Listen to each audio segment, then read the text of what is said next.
67. Chapter 67, Battle of Azkaban 1. The Durmstrang staff and students were called to the deck of the bridge of the Demeter. The former Swedish Navy 28-gun frigate had been lost to Crock and raised by French wizards, defying the new statute of secrecy to support Louis Roman XIV.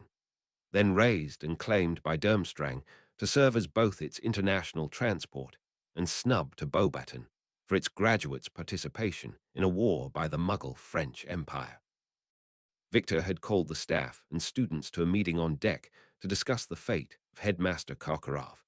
The Durmstrang champion stood with Harry Potter and his clan, and Coven gathered behind him. "Good morning. I would like to make the following announcements. Headmaster Karkaroff will no longer be teaching at Durmstrang. I have removed him. The Demeter has been surrendered to the forces of the Potter Coven as prize of war, and will be leaving to conduct further actions in that war within hours. For the duration of this mission, several days and perhaps as many as 2 weeks, you will be housed in Hogwarts in student dormitories until the Demeter is released to return you home." Victor said bluntly, then smiled as Fleur had instructed him. The crowd of Durmstrang students flinched at his attempt at smiling, but Professor Belekov raised his voice in objection. "By what right do you, a student, remove your headmaster, let alone surrender this ship?" The professor blustered, drawing his wand and pushing forward haughtily. "What right? Oh, you mean how did I remove him? I may have misspoke. I did not remove the headmaster. I removed his throat with my teeth.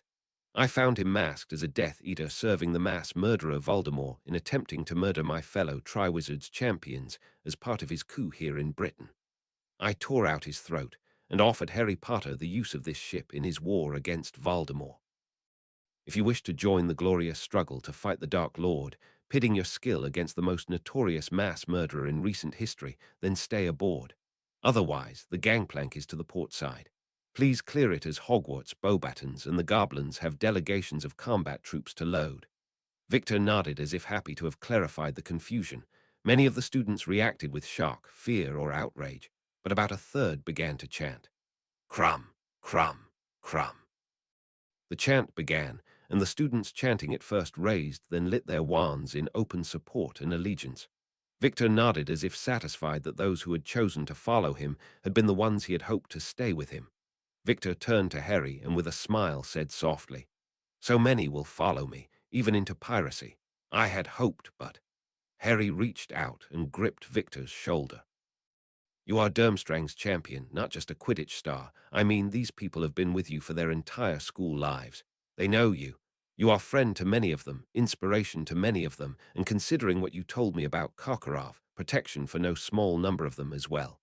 Hermione sniffed.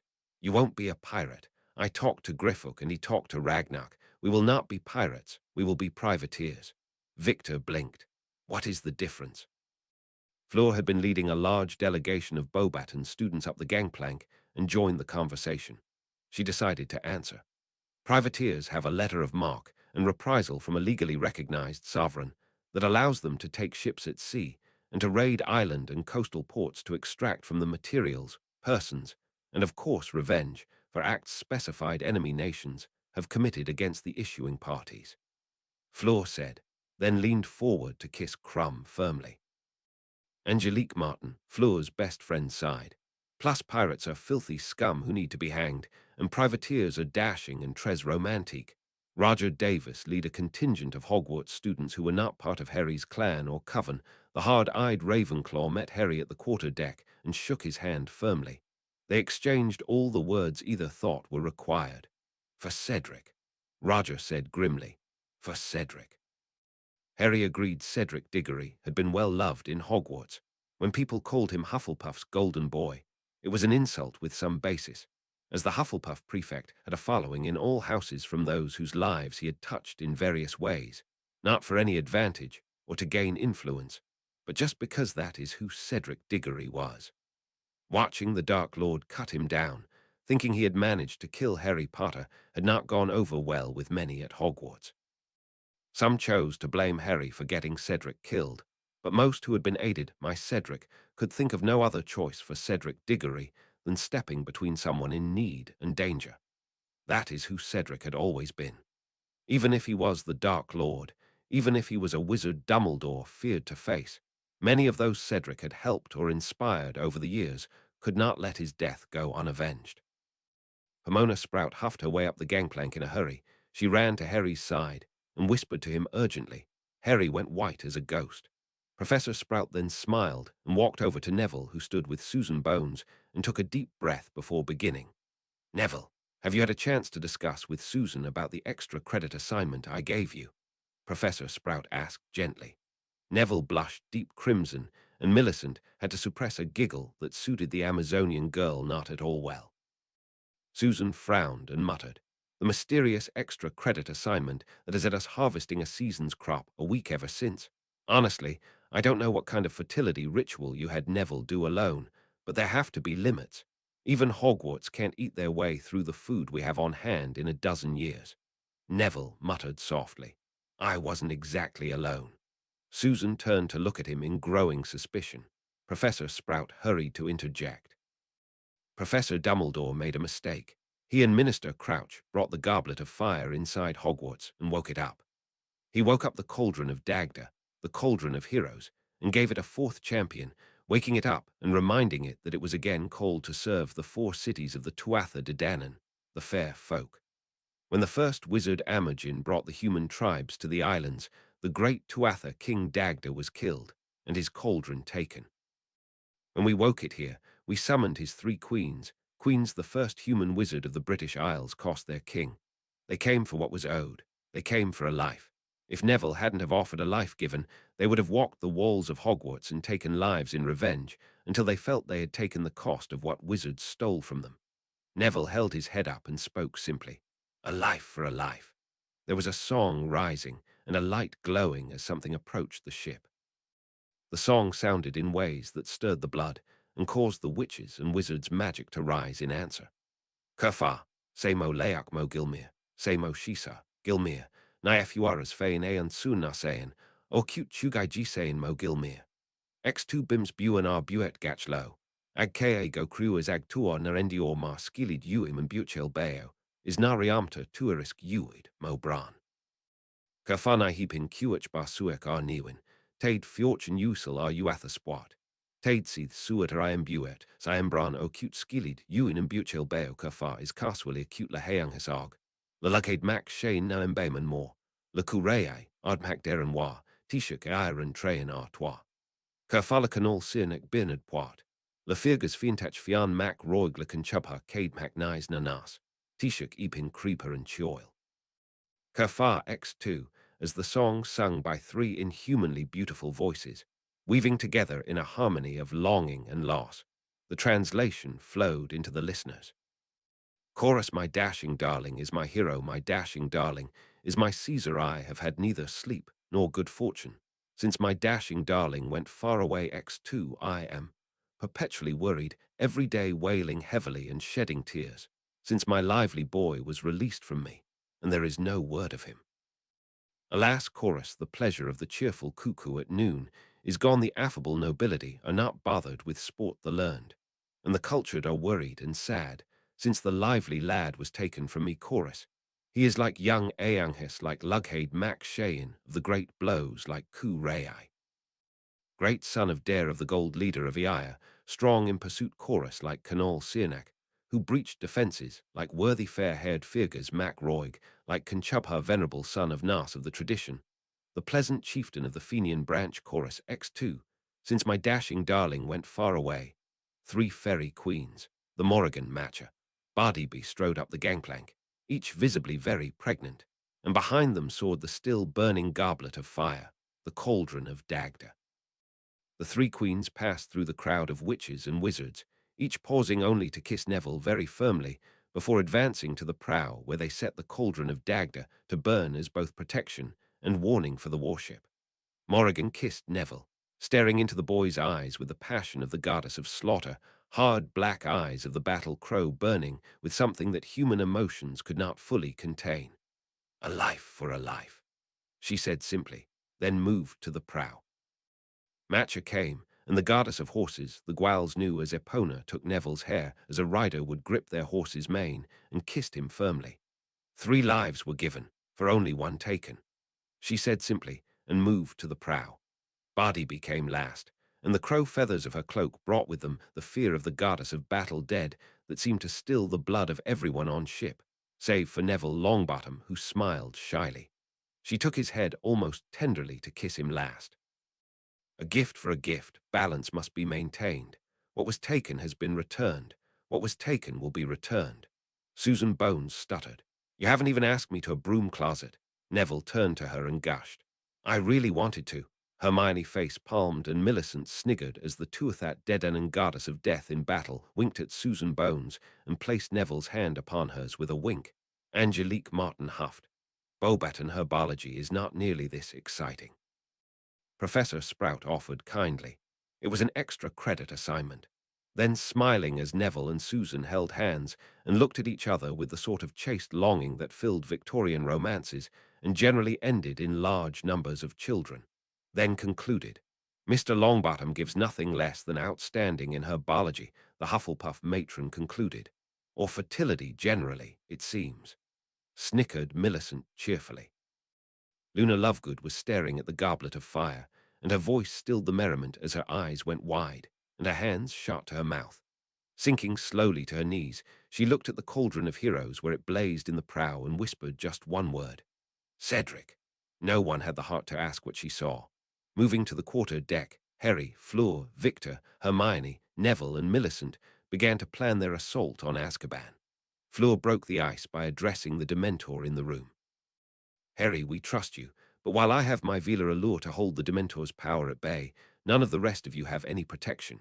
I know you are strong, and have heard about your patroness, but you are talking about taking Azkaban, and that means fighting Dementors, not just holding them at bay.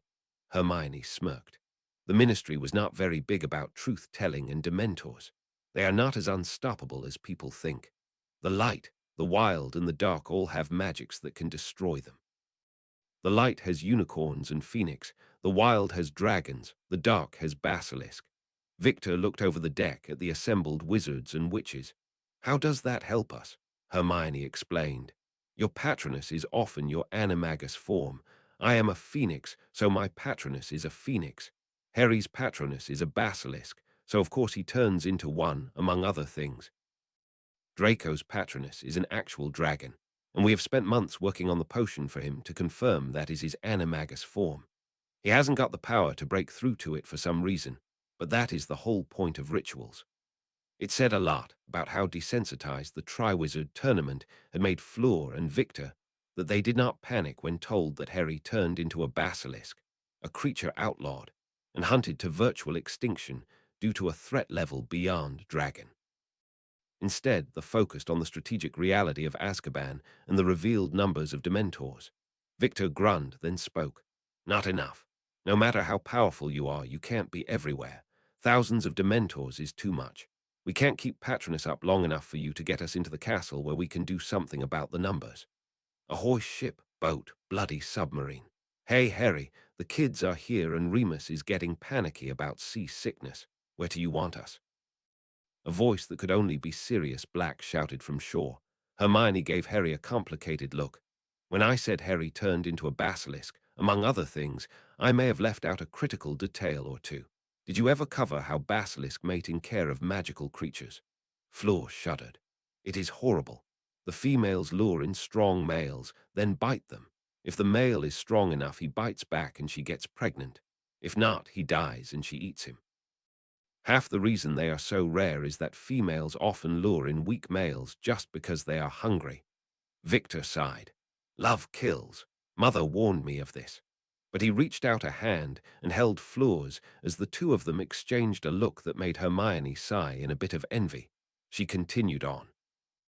Yes, well, Voldemort seized control of Slytherin's pet basilisk left to guard the school centuries ago, made horribly and unnaturally potent because Slytherin loved snakes and Helga Hufflepuff lost all sense of reason when beloved family pets were concerned. Harry got it pregnant, so now she adores him, and we have rather a lot of frisky and really fast-growing basilisk to feed. Hermione said as if this was the most natural thing in the world. Victor choked. Pregnant. We heard you fought the basilisk. We were told you killed it. Hermione poked Harry, who was blushing redder than the Gryffindor flag. Nope, Sura is healthy and unbelievably happy now that her 1,000-year dating drought ended with Harry. She insists if he is still alive in a few hundred years, she may ask for a second date. Fleur shook her head.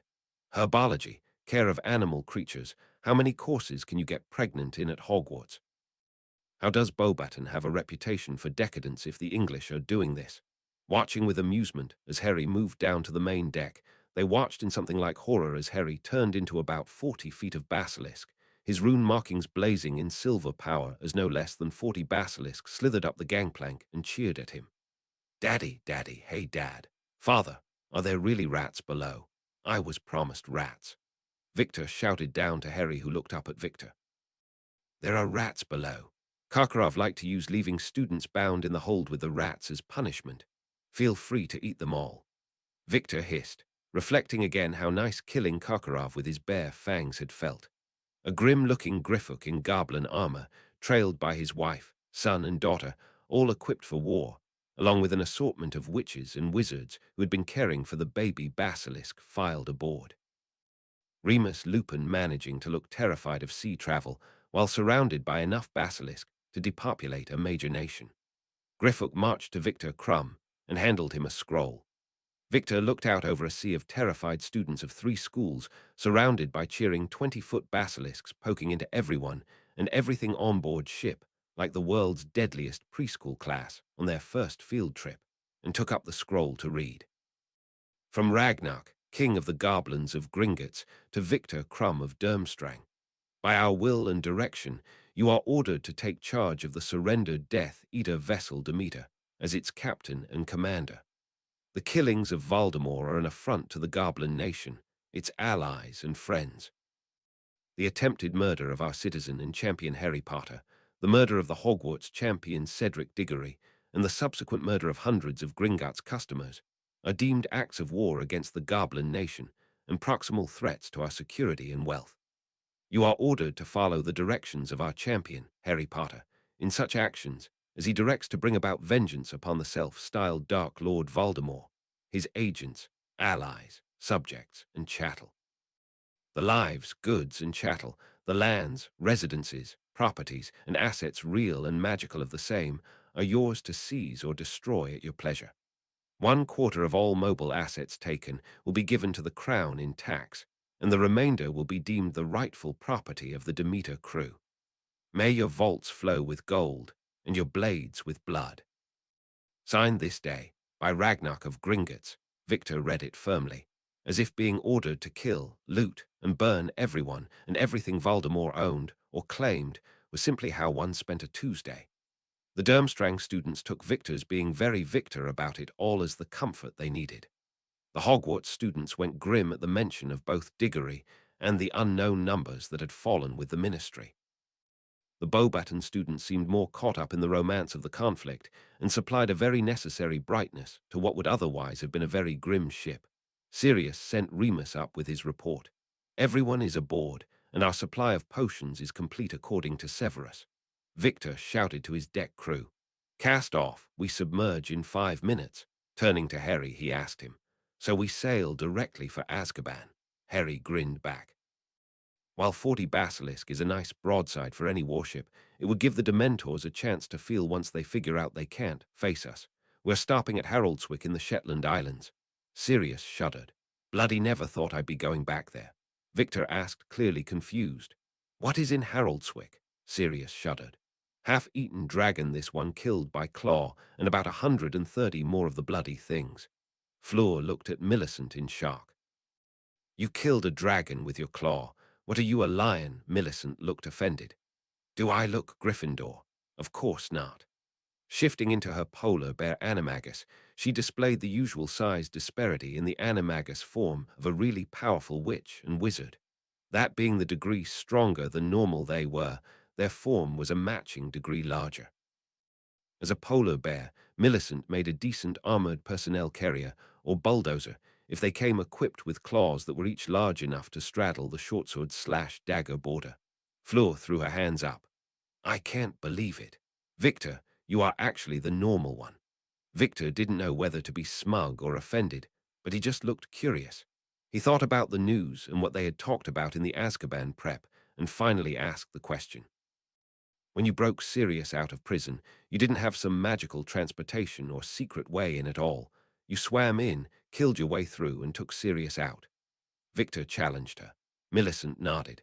Yes, Dementors are unnatural creatures, demons that are neither alive nor dead, but that feed on life to make more of their own kind.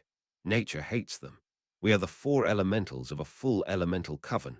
Our powers are the balance of nature. Hermione's fire, Neville when he reaps, and Harry when he calls down the lightning, these all let nature reject the Dementors. Sirius shuddered. She ate one. It was the single most frightening and liberating thing I have ever seen. Millicent looked offended. Why are you shuddering? I only ate a bit to see how it tasted. It's a long swim, and by Morgana's frozen nipples, one seal is hardly enough fuel for the swim back. You are the one that peed on it. Sirius smirked. Well, it's a canine thing. Got to show them who's boss. Victor and Sirius exchanged nods of agreement. Wolves and Grimm were not all that far apart. Hermione desperately dragged the conversation back on track. We are going to Haroldswick because of the dragons. The wild magic hates Dementors. That is why the Dragon Sanctuary was put there. Any Dementor that got free without ministerial control and tried to approach the coastline got hunted down and burned by the dragons. We set the coven to help Draco make his transformation into dragon, and he will lead the dragons to attack Azkaban and the Dementors from the air. Hermione frowned. At least that is what Luna says. Hermione wasn't all that big on divination, but Luna, while odd, was never really that far wrong about things that were deep into reality bending or violating magical effects. She often got her shoes wrong, but reality bending magic she always got right. Fleur sighed. Dragons, pirates, castles, and rescue of those brave witches and wizards who tried to arrest the false minister. It is like a story book. Harry looked grim and fingered his goblin silver knife. And justice. It has been a long time coming, but we are finally bringing justice to Azkaban. Hermione looked over at Harry and smiled sadly. Noodle rose up and lay his head on Harry's shoulder in support. He both knew and agreed with what was coming, but his speaker had so many mammalian feelings that persisted even after he realized what needed to be done and accepted doing it. 68. Chapter 68, Battle of Azkaban 2. Haroldswick, Shetland Islands, Demeter, Harry's magical ship Demeter. Hermione suggested it, and none of the Muggle-born have bothered to inform the rest that Demeter makes the Durmstrang ship a British warship. Waiting for them at the end of the gangplank was Rita Skeeter in probably the most clothes she has ever worn, as the winds coming off the sea in the Shetland Islands were fit for dragons, sheep, and the utterly mad alone. With her was her photographer, who being from Inverness was somewhat less disturbed. She waited for Harry to lead his troops down from the Demeter, which sailed up onto the strand, parting the shore as it parted the sea with the sort of magical bullying that allowed a sail-driven frigate to sail as a submarine and carve a slip for itself when it wanted ashore. Rita, good to see you. Are you ready to record some history? Harry cheered happily. Rita was on the far side of nervous, and only 6 nail-growing potions had left her with anything but chewed stumps for fingers, as the waiting had been murderous on her. Harry, you have to save me. Voldemort took the prophet. Anyone who isn't writing his propaganda is dead or in Azkaban. The prison has started negotiating terms to release the prisoners and Dementors, Rita said, clearly more focused on running for cover than covering world events. The students of 3 academies, 4 goblins, 2 Hogwarts heads of house, and a startling number of lords and ladies of powerful houses of both light and dark marched down the gangplank, as what looked to be 20-foot serpents hung off the rigging like hissing and swaying tourists out for a lark. Rita was sure there was something off about those snakes. The heads were different. There was something in her care of magical creatures' lore that was just on the tip of her tongue, but her brain skittered away from it, wanting nothing more to do with the memory or its implications whenever it got close to the word basilisk. Rita, Rita, Rita, don't let the little unimportant things bother you. Don't you want to see how the Triwizard champions, the rumored and absolutely true illegal goblin wizard coven of Harry Potter, are going to use forbidden ritual magic to take Azkaban and make Dementors an endangered, and soon to be extinct species. Harry said cheerfully, steering Rita inland. Draco Malfoy came past, holding a large potion bottle in his hand. Severus Snape, Narcissa Black, and Luna Lovegood surrounded him like moons around a planet, as he seemed lost to some sort of internal battle, focused on the potion bottle so hard he just about ran over Rita Skeeter before Luna guided him gently around. Mad-Eye Moody stalked down, two flesh eyes and flesh legs, and an unscarred face making the aura look rather more terrifying as he stalked down the gangplank followed by a 20-foot serpent. The photographer finally reacted in shock. Now, that's a bloody basilisk or I'll eat my camera." Mad-Eye whirled on him and shouted, "She has a name, boyo. That is Constance, but if you are taking a picture of her you will use her full name. Constance Vigilance. She is a dark wizard hunter, my apprentice, and yes, indeed, a basilisk." Moody snarled, then hissed to Constance, "Say hello to the nice photographer, and if he goes for his wand or other weapon, kill him." Moody hissed to Constance. Rita went white as a sheet and almost fell down, but Narcissa caught her elbow. Estheno, her own basilisk, peeked over Narcissa's shoulder at the reporter as Constance hissed a greeting to the photographer. "This is the one that lies for a living, venomed one?" Estheno asked. "Dollar unless the truth will hurt more than she uses that. As long as she is properly terrified, she will remain loyal to us, darling." Narcissa hissed to her snake. "She has limited bladder control and her sweat tastes of sweet, sweet terror," said Estheno, licking Rita's face once. Rita looked at Narcissa in panic. "You can talk to snakes. What is the basilisk saying?" Rita said, her panic rising. Narcissa smiled softly. "Estheno likes you and knows we can trust you." Narcissa purred. Estheno looked at Narcissa in wonder, as the venomed one showed again how she could poison with words the way a young basilisk needed fangs to do, bending the will of her prey with a toxic blend of truth and lies. Truly, Estheno had been lucky to find such a perfect mentor. Rita smiled at the snake cautiously as the ritual circle was set up, and Draco Malfoy and Luna Lovegood took central position. Harry, Millicent, Neville, and Hermione took the four quarters and began to call the quarters to begin the ritual and their battle. This time, the ritual was conducted without any explanation given to Rita Skeeter, and she felt like a first year at Hogwarts again, as magic she could not explain or understand moved in the world around her so powerfully, she had to work hard not to shift to her animagus beetle form in terror. Neville Longbottom's wand grew into a great golden scythe, and he used the base of it to strike the ground, and from the earth in a circle around the drumming and chanting witches, and wizards a ring of Scottish thistle, nearly 3 meters tall, tore from the ground, vibrant green with thorns long and terrible, yet crowned with purple flowers that gave forth sweet scent.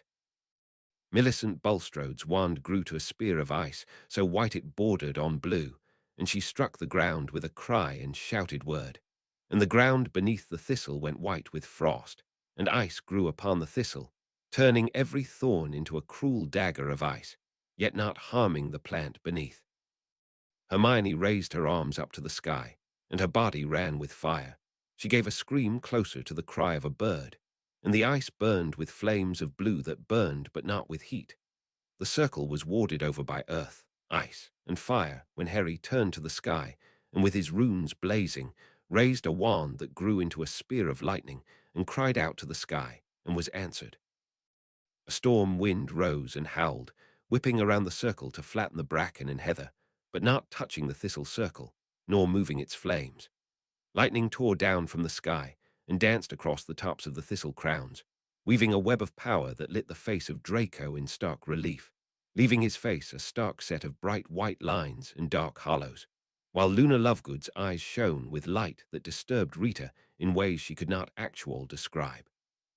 Draco took the potion he had been staring at in his hand and drank it down. He threw back his head and screamed, and his eyes threw back the lightning in with the double reflective lenses of a night hunter. Rita understood an animagus initial transformation when she saw it, but the power of the ritual raced through the earth and sky calling to something beyond Draco, something beyond the circle, and it called with power that made Rita want to take cover. A photographer began to snap photos as fast as he could change films, as Draco Malfoy raised his head to the sky and roared, and the sky roared back. Dragons from the nearby reserve were taking to the air, circling above the ritual and roaring out their challenge, and Draco Malfoy was racked in a transformation that tore his body asunder as his legs twisted and grew, his arms bent and lengthened. His feet tore from his shoes as they grew long and clawed as a dragon, but one toe above the foot grew long and sharp as a sickle sword. From the circle, Harry Potter shouted, "Bloody hell, Draco is a dinosaur." Hermione corrected, "Deinonychus, the terrible claw." Neville looked confused. "He's got feathers." Hermione rolled her eyes. Dinosaurs had feathers, at least many of them in the raptor lines. Millicent snickered. "He's got peacock feathers." Hermione sighed. "Of course they are peacock feathers. He's still a Malfoy." Luna stood before the giant Deinonychus, its terrible gutting claws, the long wing claws of its functional feathered wings, and stroked his neck. "He is my dragon," Luna said, and hugged his neck. Draco, for his part, threw his head back and roared his challenge to the dragons of the sanctuary, and when his roar split the skies, flame blasted from his mouth in a stream of primordial magic. Draco rose through the crown of lightning above the ritual, and his feathers seemed to drink in the power of the storm as he rose. His voice sounded again in challenge, and this time, the power of the ritual, the power of the sky itself gave answer, and the sky shook with the rage of Draco Malfoy in the form of that most ancient of the dragon races. Turning out to sea, the feathered serpent born from the memory of the world, and the magic of a time before man, led his people to war with an abomination that mankind had brought into the world, and magic called upon her dragons to burn away. Well over 100 dragons formed into a series of large V as they flew out to sea towards Azkaban, their roars of challenge lit by flame as they followed a creature that had not walked the earth or dared the skies in 100 million years.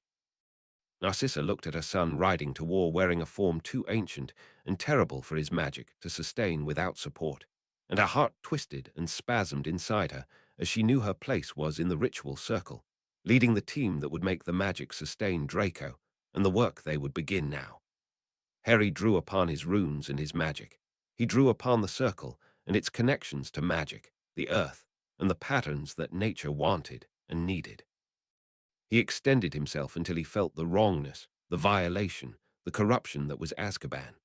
Rather than trying to reach it and fighting the Ministry's wards, Harry wrapped his power around those wards that set Azkaban apart from the rest of the world, and he called out to the sky. "I deny you," Harry screamed, and his power called to the sky, filling his soul with revulsion for the thing that was Azkaban, and the sky answered. Most mercurial of all the elements, it turned itself away from Azkaban, and no thing that passed through the air that was not woven into this ritual would find it. Millicent had been to Azkaban, tasted its foulness, felt its taint, and that of its keepers. While she was the most cynical and jaded of the four, so was she also the one who stood deepest in the dark, and knew what even the darkness could not abide. Reaching into the primordial cold of the time before creation, to the mists of water and cold that were before being and non-being, before potential and form had been sundered from each other, she called to the mists of the formless, to the mother of waters, and into them poured her memories of the taint of Azkaban and its denizens. "I deny you." Millicent roared, and the seas rose at her words into a wall that blocked the sky, then slammed down in a wave towards Azkaban, to smash that which man built upon its shores, and turn the waters of the world against Azkaban, that no thing that was not of this ritual would find it. Neville had been sinking into the earth since the beginning of the ritual. The earth was slowest to move, hardest to move, but into its bones had seeped the most of the taint. The foulness of Azkaban was a pustule of corruption that tainted the rock and stone, that turned the living earth into a thing that only corruption and decay could take hold in. The lord of the living earth, he reached into his rune Jira, the rune of the cycles of the earth, sowing, growing, reaping, consuming, the cycle of life and death, and in the endless harmony of that cycle, he found a note that did not fit. A theft. Lives taken that did not return to the earth, power taken that did not return to magic. Neville did not shout nor scream. He knelt upon the ground, and placing his hand upon it, the Lord of the living earth passed judgment. "I deny you." The ley lines, the lines of power that ran beneath the earth, the ones that powered the ancient wards of Azkaban and made it a prize for wizards too dark for even history to remember, bent their path away from the islands. No power would flow to them, nor path connect to Azkaban save as it was part of this ritual. Hermione blazed with the fire of the phoenix, the fire of creation, the borrowed power of the sun, and ultimate source of all life's energy. She felt the shadows that were not born of the light, nor were they part of the night. A darkness not born of this world, but called into it, bleeding from a place that denied life and light, brought solely in to devour, corrupt, and destroy what it could not create. Hermione, who had always been Fire's daughter, poured her revulsion of Azkaban and its dementors into the fire within her, the fires of this world, the fires of the sun that birthed and fed this world, and she filled it with all the rage in her soul, all the innocence that she had brought to magic that turned to horror at what these abominations made of that force of purity and wonder. Turning her face to the sun, she screamed out her rage. "I deny you." And every fire lit on Azkaban went out, as fire itself turned its face from the island. No fire would burn there that was not part of the ritual, nor would any path through fire find the island until the ritual ended, or Hermione willed it so. Rita shook as she felt magic equal in strength to that of the very wards of Hogwarts move through wind and wave, stone and sky, at the command of witches and wizards not even old enough to use magic outside of school. She had covered dueling championships, the great works of the ministry, and she had grown jaded about the gap between the claims of witches and wizards and the so-called wonders they could actually produce. Never had she seen the might of magic so powerfully demonstrated. Witches and wizards come together in ritual, blending their will and intention with the natural forces of the world, not to command them, but to beg for their intercession, to seek the will of magic to accept their will and join them to reshape the world. They did not raise their wand to reshape the world. They opened themselves to magic, connected to it so deeply that they could make magic understand their need and judge for itself if it was necessary. They called, and if their call matched the needs of magic, then magic would reshape the world in the form the ritual asked. It was the witch and wizard as servant of the community, as the guardian of nature and life, not as its master. Rita wondered if this is why it was forbidden. Denied their role as servant and protector of the people, the Muggles denied their place as the intercessors between the people and magic. How could those who worked such magic keep themselves shut away forever from the Muggles who shared their world? How could they set themselves apart from and above the other magical races of the world? This was power no modern witch or wizard even dreamed was possible, but only in a service. They no longer felt they owed the other races and their non-magical brethren any longer. Grim-faced children, 3 schools of magic, marched back up the gangplank with only 4 goblins and 2 Hogwarts professors as backup. The Hems Demeter tore free from the shore with a groan of protest, and her lines howled in the rising wind as she put her prow out to sea, and drove through the wind and wave, lit by lighting and dragon's fire as they pointed their prow to Azkaban. On the prow of the ship, a cauldron flamed with power, and green light licked the hull and lines as fairy song rang out to sea and sky. 3 queens of the Tuatha Dé Danann asked the sea to make way for them, and the sea parted for the Demeter, and behind the blazing light of the cauldron of heroes, the Hems Demeter sailed a sea of endless storm to the forbidden shore of Azkaban.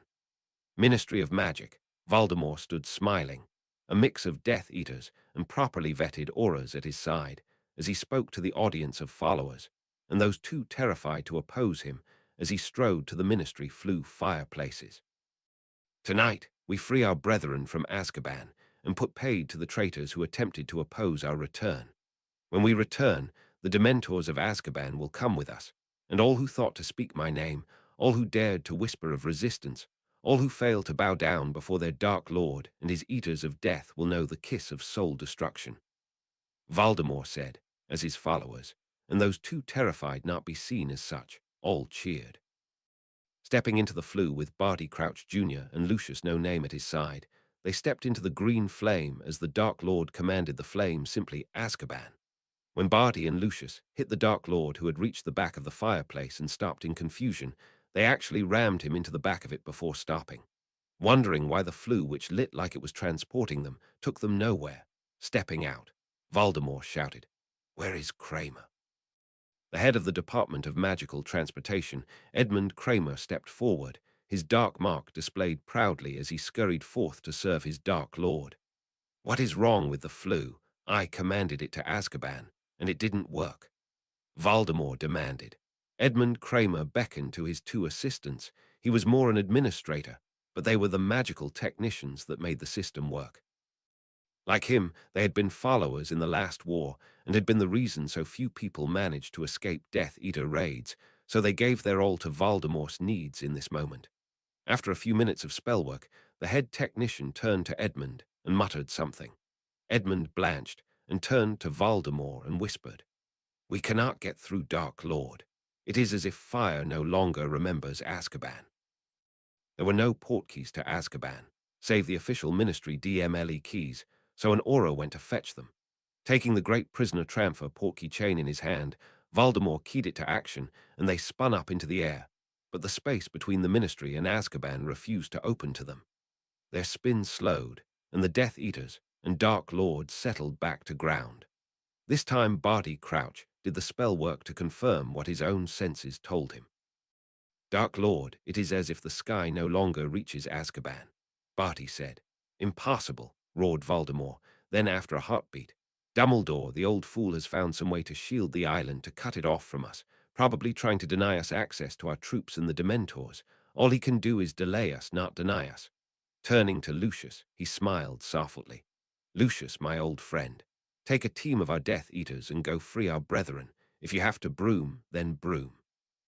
If you are a charms master like you claim, then surely you can enchant one of the Muggle ships in port to take you in more comfort, but take a ship that can hold our brethren and anchor the Dementors for the trip back.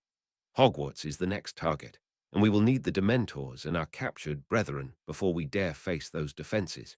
It is almost over, Lucius. You will have your name, your wealth, and a much more obedient wife restored to you soon. Hogwarts, I cannot reach them, Minerva. I cannot reach them at all. It is like they are no longer in the world. Azkaban may not even exist as far as magic is concerned, and all the children that left with Harry are as beyond my reach as the moon in the sky." Dumbledore muttered darkly as he stroked his beard. "Albus, that is good news, certainly." Voldemort announced his intention to claim Azkaban and free his people, and the Ministry people in Azkaban only held out long enough to get rewards from him, not even pretending to resist. If no one can reach Azkaban, that has to be good news. Minerva McGonagall insisted. Dumbledore turned to face her, his face snapping around and the fury in his eyes and magic pressing on her in a way that left her more scared of the headmaster than she could remember feeling. "No, it is not," Dumbledore snarled. "There is no magic that can do what they have done, not without touching the ancient dark rituals. They were forbidden for a reason. Those rituals knew and cared nothing for the light, nor the laws of reason and rules of man. They did not obey the will of the wizard, but treated magic like a pagan god, as if the will of the world and magic should matter, not the will of the wizard." McGonagall sighed. "I don't know why you hate ritual magic so much, Albus. It is what built Hogwarts, what has defended it for centuries." Dumbledore gripped his wand and stared at his former apprentice and current deputy. "It is not the way of Merlin. It is not the way of the will of the wizard and the rule of wands. It is not the path of humanity. Magic serves us. To allow anything else is the way of madness, darkness, and abominations best left in history."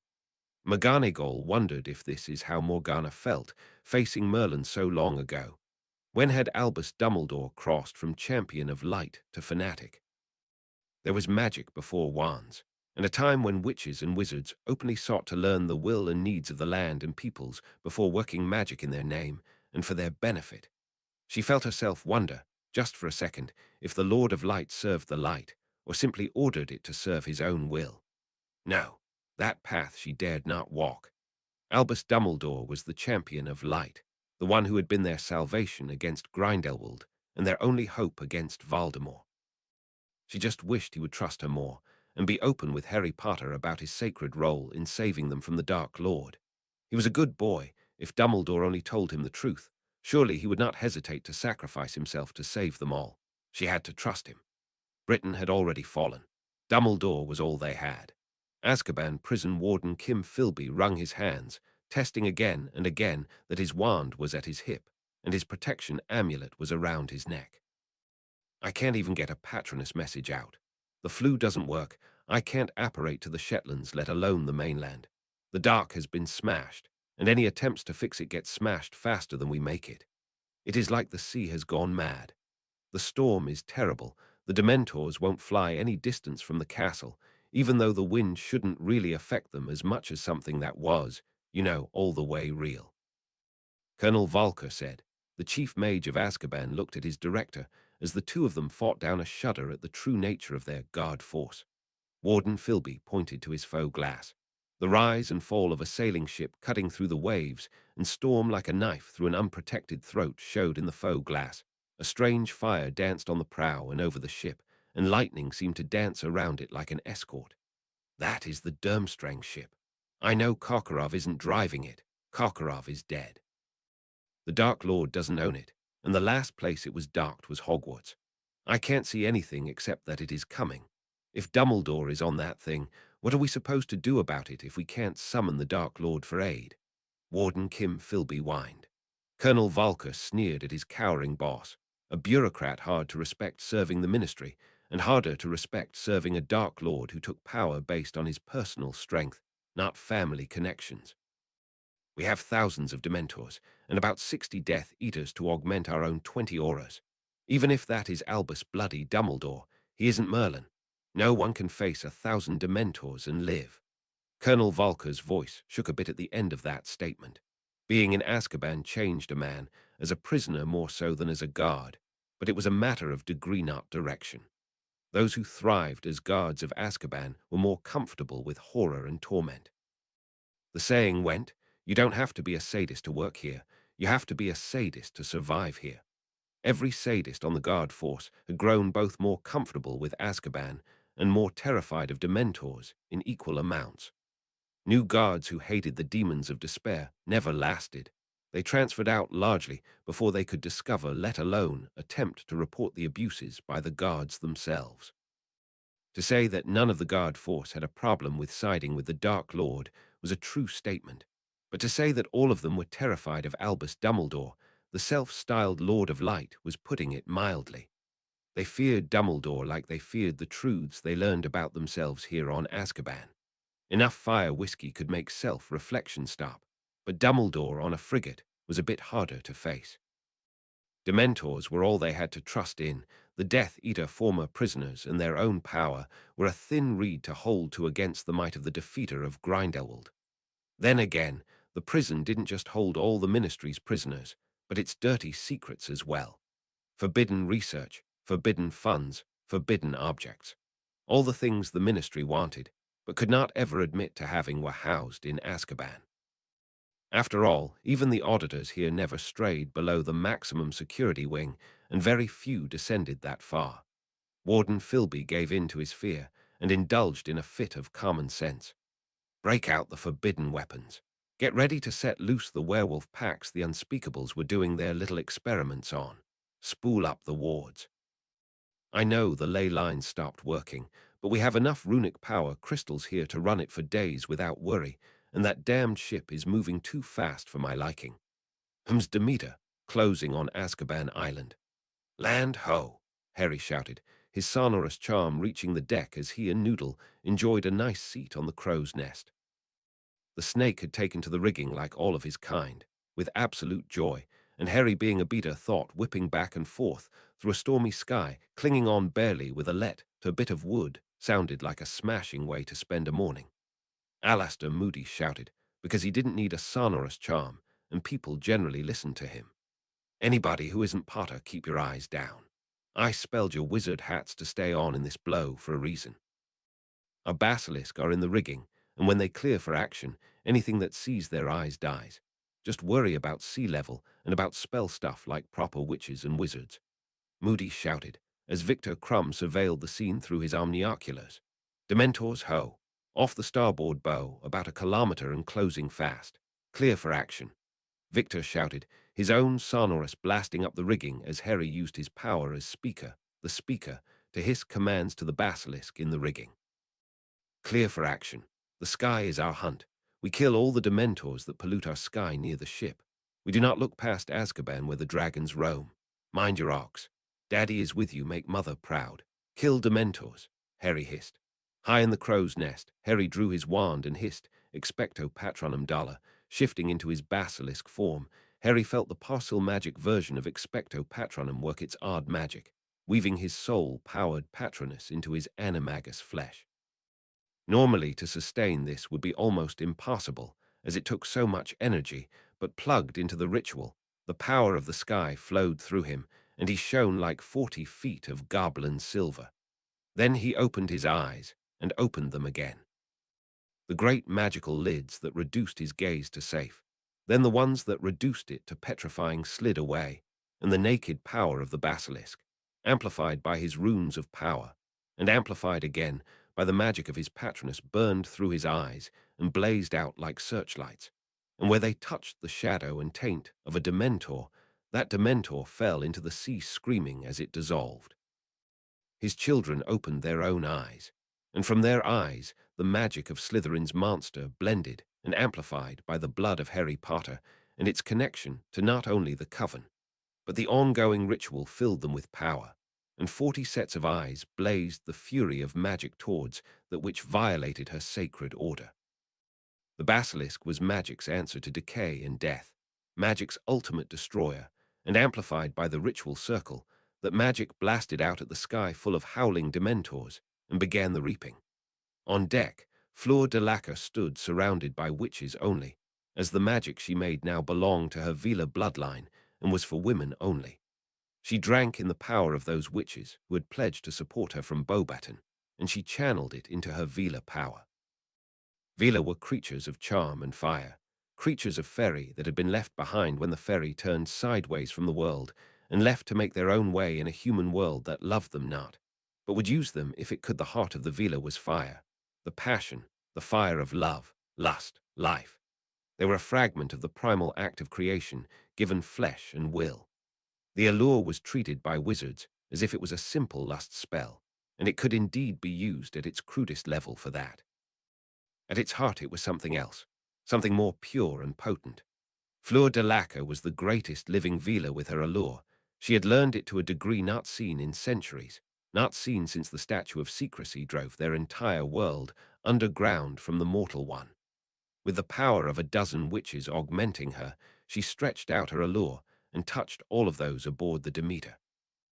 Life wrapped them, the love of life, the lust for experience, for discovery, for love, for touch, for battle, for friendship. She let her allure run wild and asked of it only that those she reached should love life beyond all reason. A cloud of dementors descended upon the Hems Demeter, and with them the power of despair was unleashed. Hundreds of dementors lashed the ship with power that should have stopped the hearts, and reduced the strongest witch and wizard to a writhing, weeping, helpless wretch on the deck, helpless to do anything but wait for death. But that is not what happened. Fairy songs sang from the cauldron of heroes, as the 3 wives of fallen Dagda sang the song of champions to strengthen the hearts of those who would fight. This merged with the allure of Fleur de Lacre, as those who defended the ship wrapped themselves in the sheer love of life, and they laughed as they gave themselves to their own magic and to battle. Neville was not allowed to transform, as he was tasked for the final breach, so he had not summoned his Patronus, but rather let his wand manifest his rune of Jira as the great scythe of the Reaper. He whirled and struck as bold as any of his Viking ancestors, with an axe as he harvested dementors, letting the touch of his rune connect them to the cycle of death and rebirth, that their own magic sought to subvert and parasitize.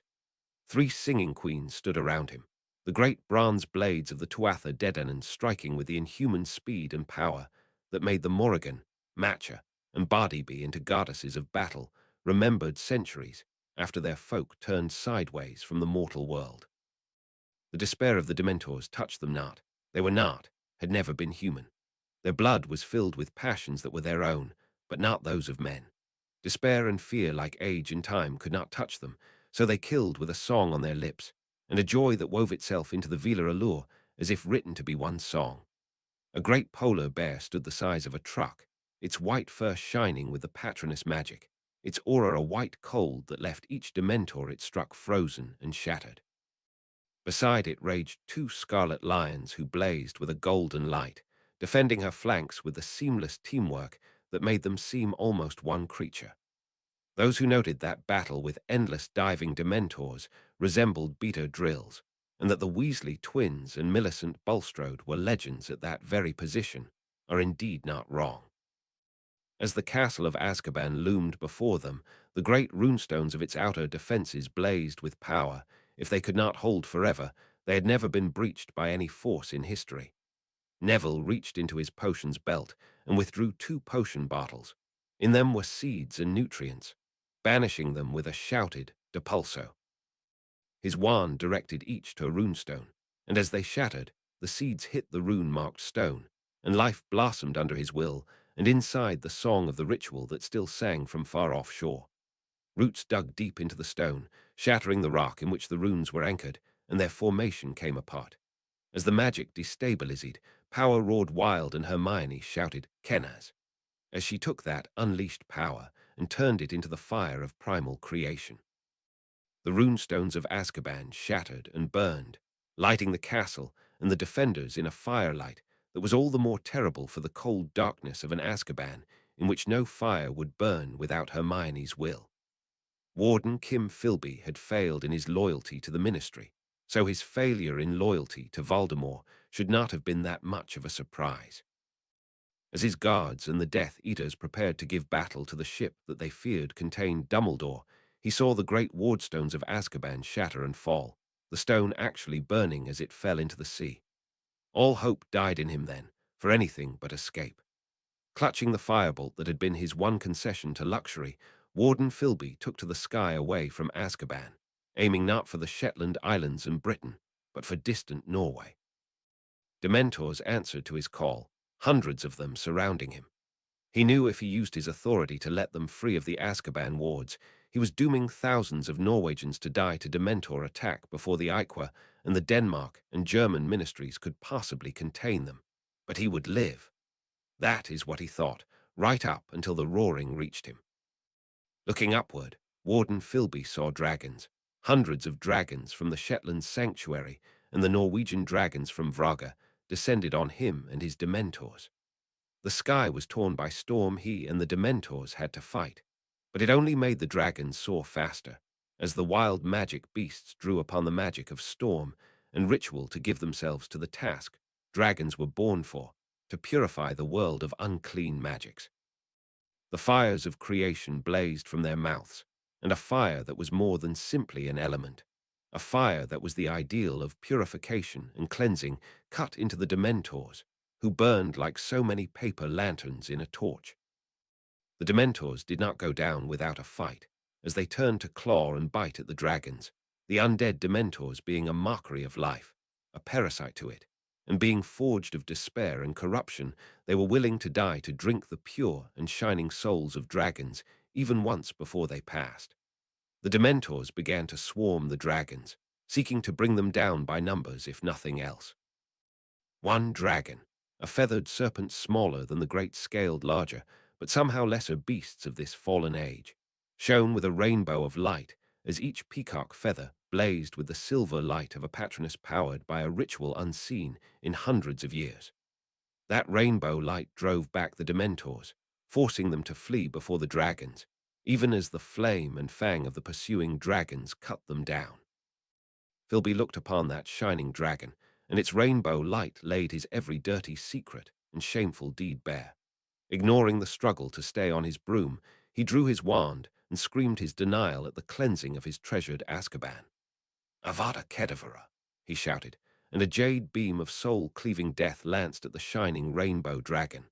The dragon that had been will be Draco Malfoy had the reflexes of a seeker and the mind of a dragon. He rolled around the incoming beam the way he would roll around an incoming bludger.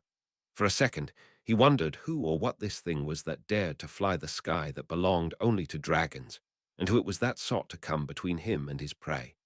Then the rage of a dragon flared in him, and he roared his anger at this gnat, this insect, this human who dared to defy him.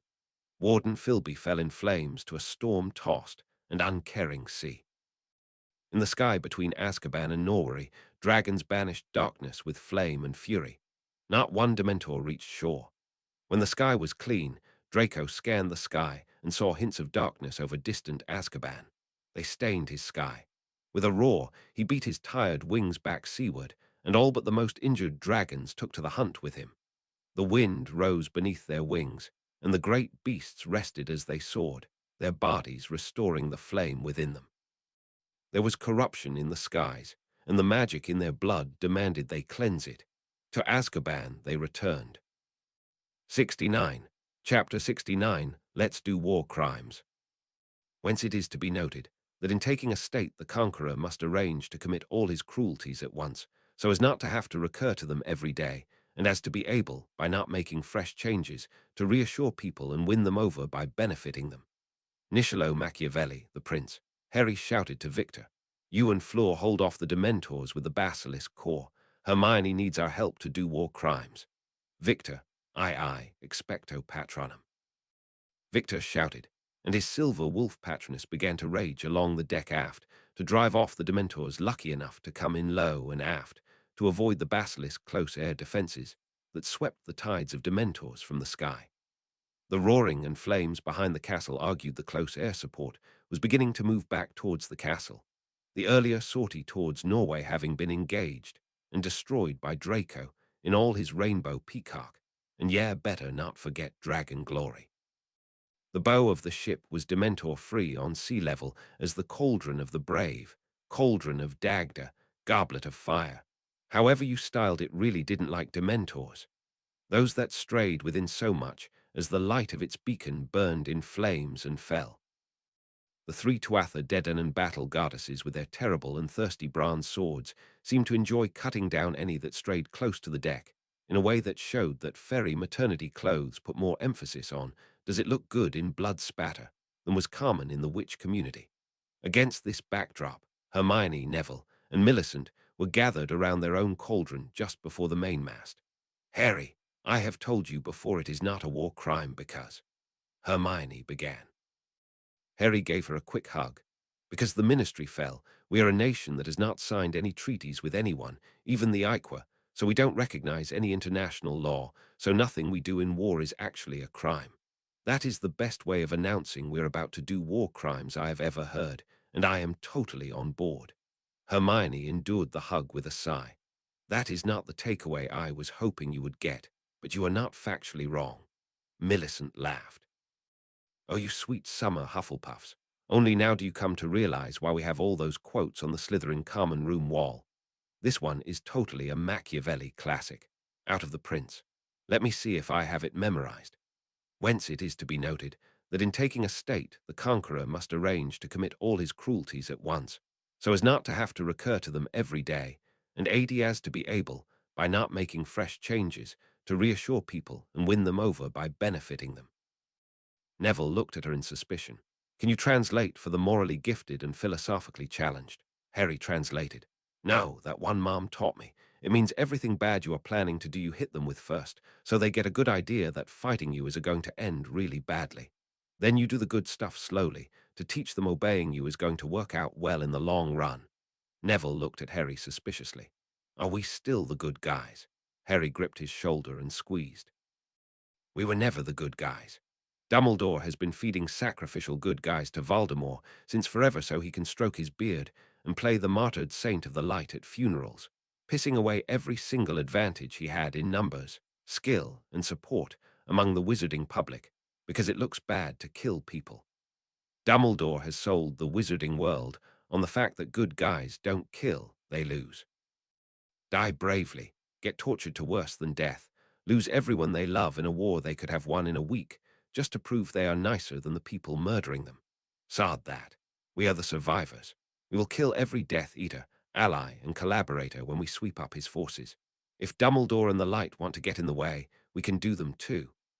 Neville looked at the howling hordes of Dementors grown numberless, while the Ministry fed witches and wizards to the demons of despair and shuddered. This has to end. Okay, let's do war crimes. Neville said, and the Cuddle Badger turned to the cauldron to make magic muggle death juice. The frigate made its slow way towards the Azkaban fortress. Past its great wardstones, it drew close to the garrison castle, and dared not pass it, to be caught between the garrison and the fortress when they needed to assault it. With the wards down, the garrison and its free Death Eater allies had mustered in a great mass to man the walls of the windswept fortress, ready to test their spells against the Demeter. The ship of the Durmstrang students was hardly designed to face the battering of the most powerful destructive wizards of the Ministry of Magic, and the elite among the Death Eaters who refused to renounce the Dark Lord at his first fall. 2. Bad Harry had no intention of getting in range to fight anyone. Turning to Hermione, he asked her again. "Right, so what is this muggle potion called again?" Harry asked. "And double-check we have a handle on all the risks. Sounded like a bit of a touchy one when you discussed it." Hermione smiled, happy as any muggle-born bringing chemistry back to alchemy, making a witch's brew that promised to be more powerful than any spell Dumbledore, Grindelwald, or Voldemort ever cast. "Right, this is called VX gas. Estu diisopropylamino. Ethyloethyl methylphosphonathiote, meaning sinstro. Because the whole dextro backslash lavro rotational isomers matters when you are making nerve gas. We are really going to need Millicent to wield Issa like a hammer to keep this thing non-reactive when I tell you to, Neville. You will use Jira to free it to react when Harry uses answers to get all these helpful little storm sprites to carry the potion we made in a nice tight spray right over the fortress. Then Harry and Millicent can use wind and wave to blow the damned thing through the whole garrison. Millicent looked at the cauldron and the brew that was coming together under the magical fume seal that Harry maintained, and the very careful temperature and pressure controls Hermione was handling. "There is maybe 60 liters in this cauldron. Is that going to be enough?" Millicent asked, eyeing the looming castle of the Azkaban garrison, separated by the long bridge to the Dementor-run prison. Hermione looked prim. "We are only making 10 liters. Theoretically, a single liter can kill 1,000,000 people, but those are muggles, and given warning, witches and wizards can put up a bit of a defense. Still, as the goblins like to say, overkill is still dead." Harry looked impressed. "Hermione, if we can kill the garrison with a bit of it, can we?" Hermione's eyes went wide. "You want to keep some VX gas for later. What part of kill 1,000,000 people with a liter didn't you understand?" Harry grinned back in Goblin, then waggled his eyebrows suggestively, holding up a potion bottle. Hermione eyed the rest of them. "All right, who wants a bottle of war crime to take for later?" 3 hands went up around the cauldron. Hermione eyed Neville, who shrugged unapologetically. The ship beat to windward as it worked its way around the island to bring the fortress on the bow with the wind behind them. As Victor wore the ship around, using the water and wind magic of the ship powered by his own Durmstrang crew, while the Hogwarts and Beauxbaton troops largely dealt with the Dementors who came in too low, with Griphook leading the Goblin contingent with hand weapons when, and if any Dementors lived long enough to get to the deck. Around the cauldron, all traces of joking were absent.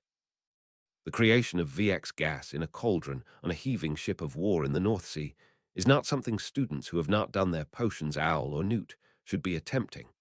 Not that Snape would survive a Hogwarts class attempting to make VX gas in a dungeon classroom. The only way it was possible was Hermione's Master of Fire gave her control over the heat of reaction, not only creating and maintaining it, but sensing it. Likewise, Harry's control over the element of air had passed beyond the crude levels wizards accepted to the level of precision that allowed him to make second-by-second adjustments to pressure in the cauldron and maintaining an air barrier of 0 permeability. Harry thought ruefully that if he got his part wrong, the entire ship and every living thing with a nervous system within several nautical kilometers of Azkaban would all die, but no worries. Neville and Millicent were a hardened potion-making team. Millicent could stop reactions, stopping individual reaction chains so that a chemical interaction with several outcomes that usually resulted in a mix could only produce one. Neville's control of the natural cycles of organic creation and destruction made him able to start, speed, and end reactions, even lowering their threshold for energy and time. Through all of it, Noodle wove their minds together in a mental concert in which all of their minds shared Hermione's understanding of the Muggle chemical processes and their own magical ways of making that happen. The steps Muggles needed to do, they didn't. Muggles have to create the conditions and apply the reactants and catalysts and let nature take its course. But witches and wizards did not gather around a cauldron to let nature decide what happened. They made magic, and the magic they made was death. When they were done, there was about 10 liters of a yellow, oily substance. 6 liters of it were drawn into the tightest series of hard air bubbles he could construct and launched into the air for the gathered air sprites to guide to the Azkaban fortress. The spray fell unnoticed in the deep fog and mist that the warring magics had created around the fortress, and the waiting garrison who snarled and snapped in fear, gripping their wands and telling themselves they were not afraid, far too often and too loudly for it to be true, almost didn't notice the fine spray of oily mist. Death Eaters had a mask that was developed to include the bubblehead charm, a lesson learned from Grindelwald's followers in the Great War, when Muggle chlorine gas had killed too many wizards before they realized that Muggle poisons could kill wizards. They couldn't even see if the gas was present in enough strength to bleed across the veil into the magical side. They knew they were immune. When the garrison troops began to panic and fall, Ignatius Wilkes sneered, knowing the Ministry Aura traitors might die, but the Dark Lord genius would keep them safe. Gas, it's gas.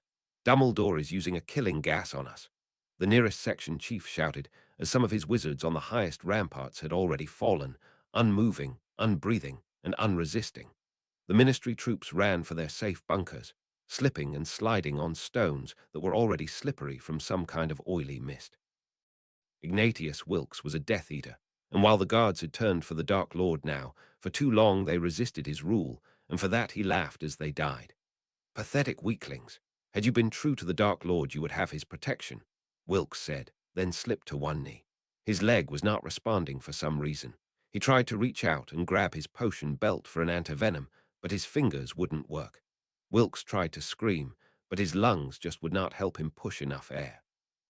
He tried to summon his magic to at least cast a final spell in defiance, but his brain and body simply slipped beyond his will before he could do anything. The Demeter passed the Azkaban garrison without a single shot fired. Harry was able to sense motion in the air, and there wasn't any. Even the flies were dead. Hermione bathed the castle in phoenix fire to purify it, letting the fire whipped by Harry's storm winds ravage the castle. But no one was willing to enter the place where silence and death settled in a cloud created by school children.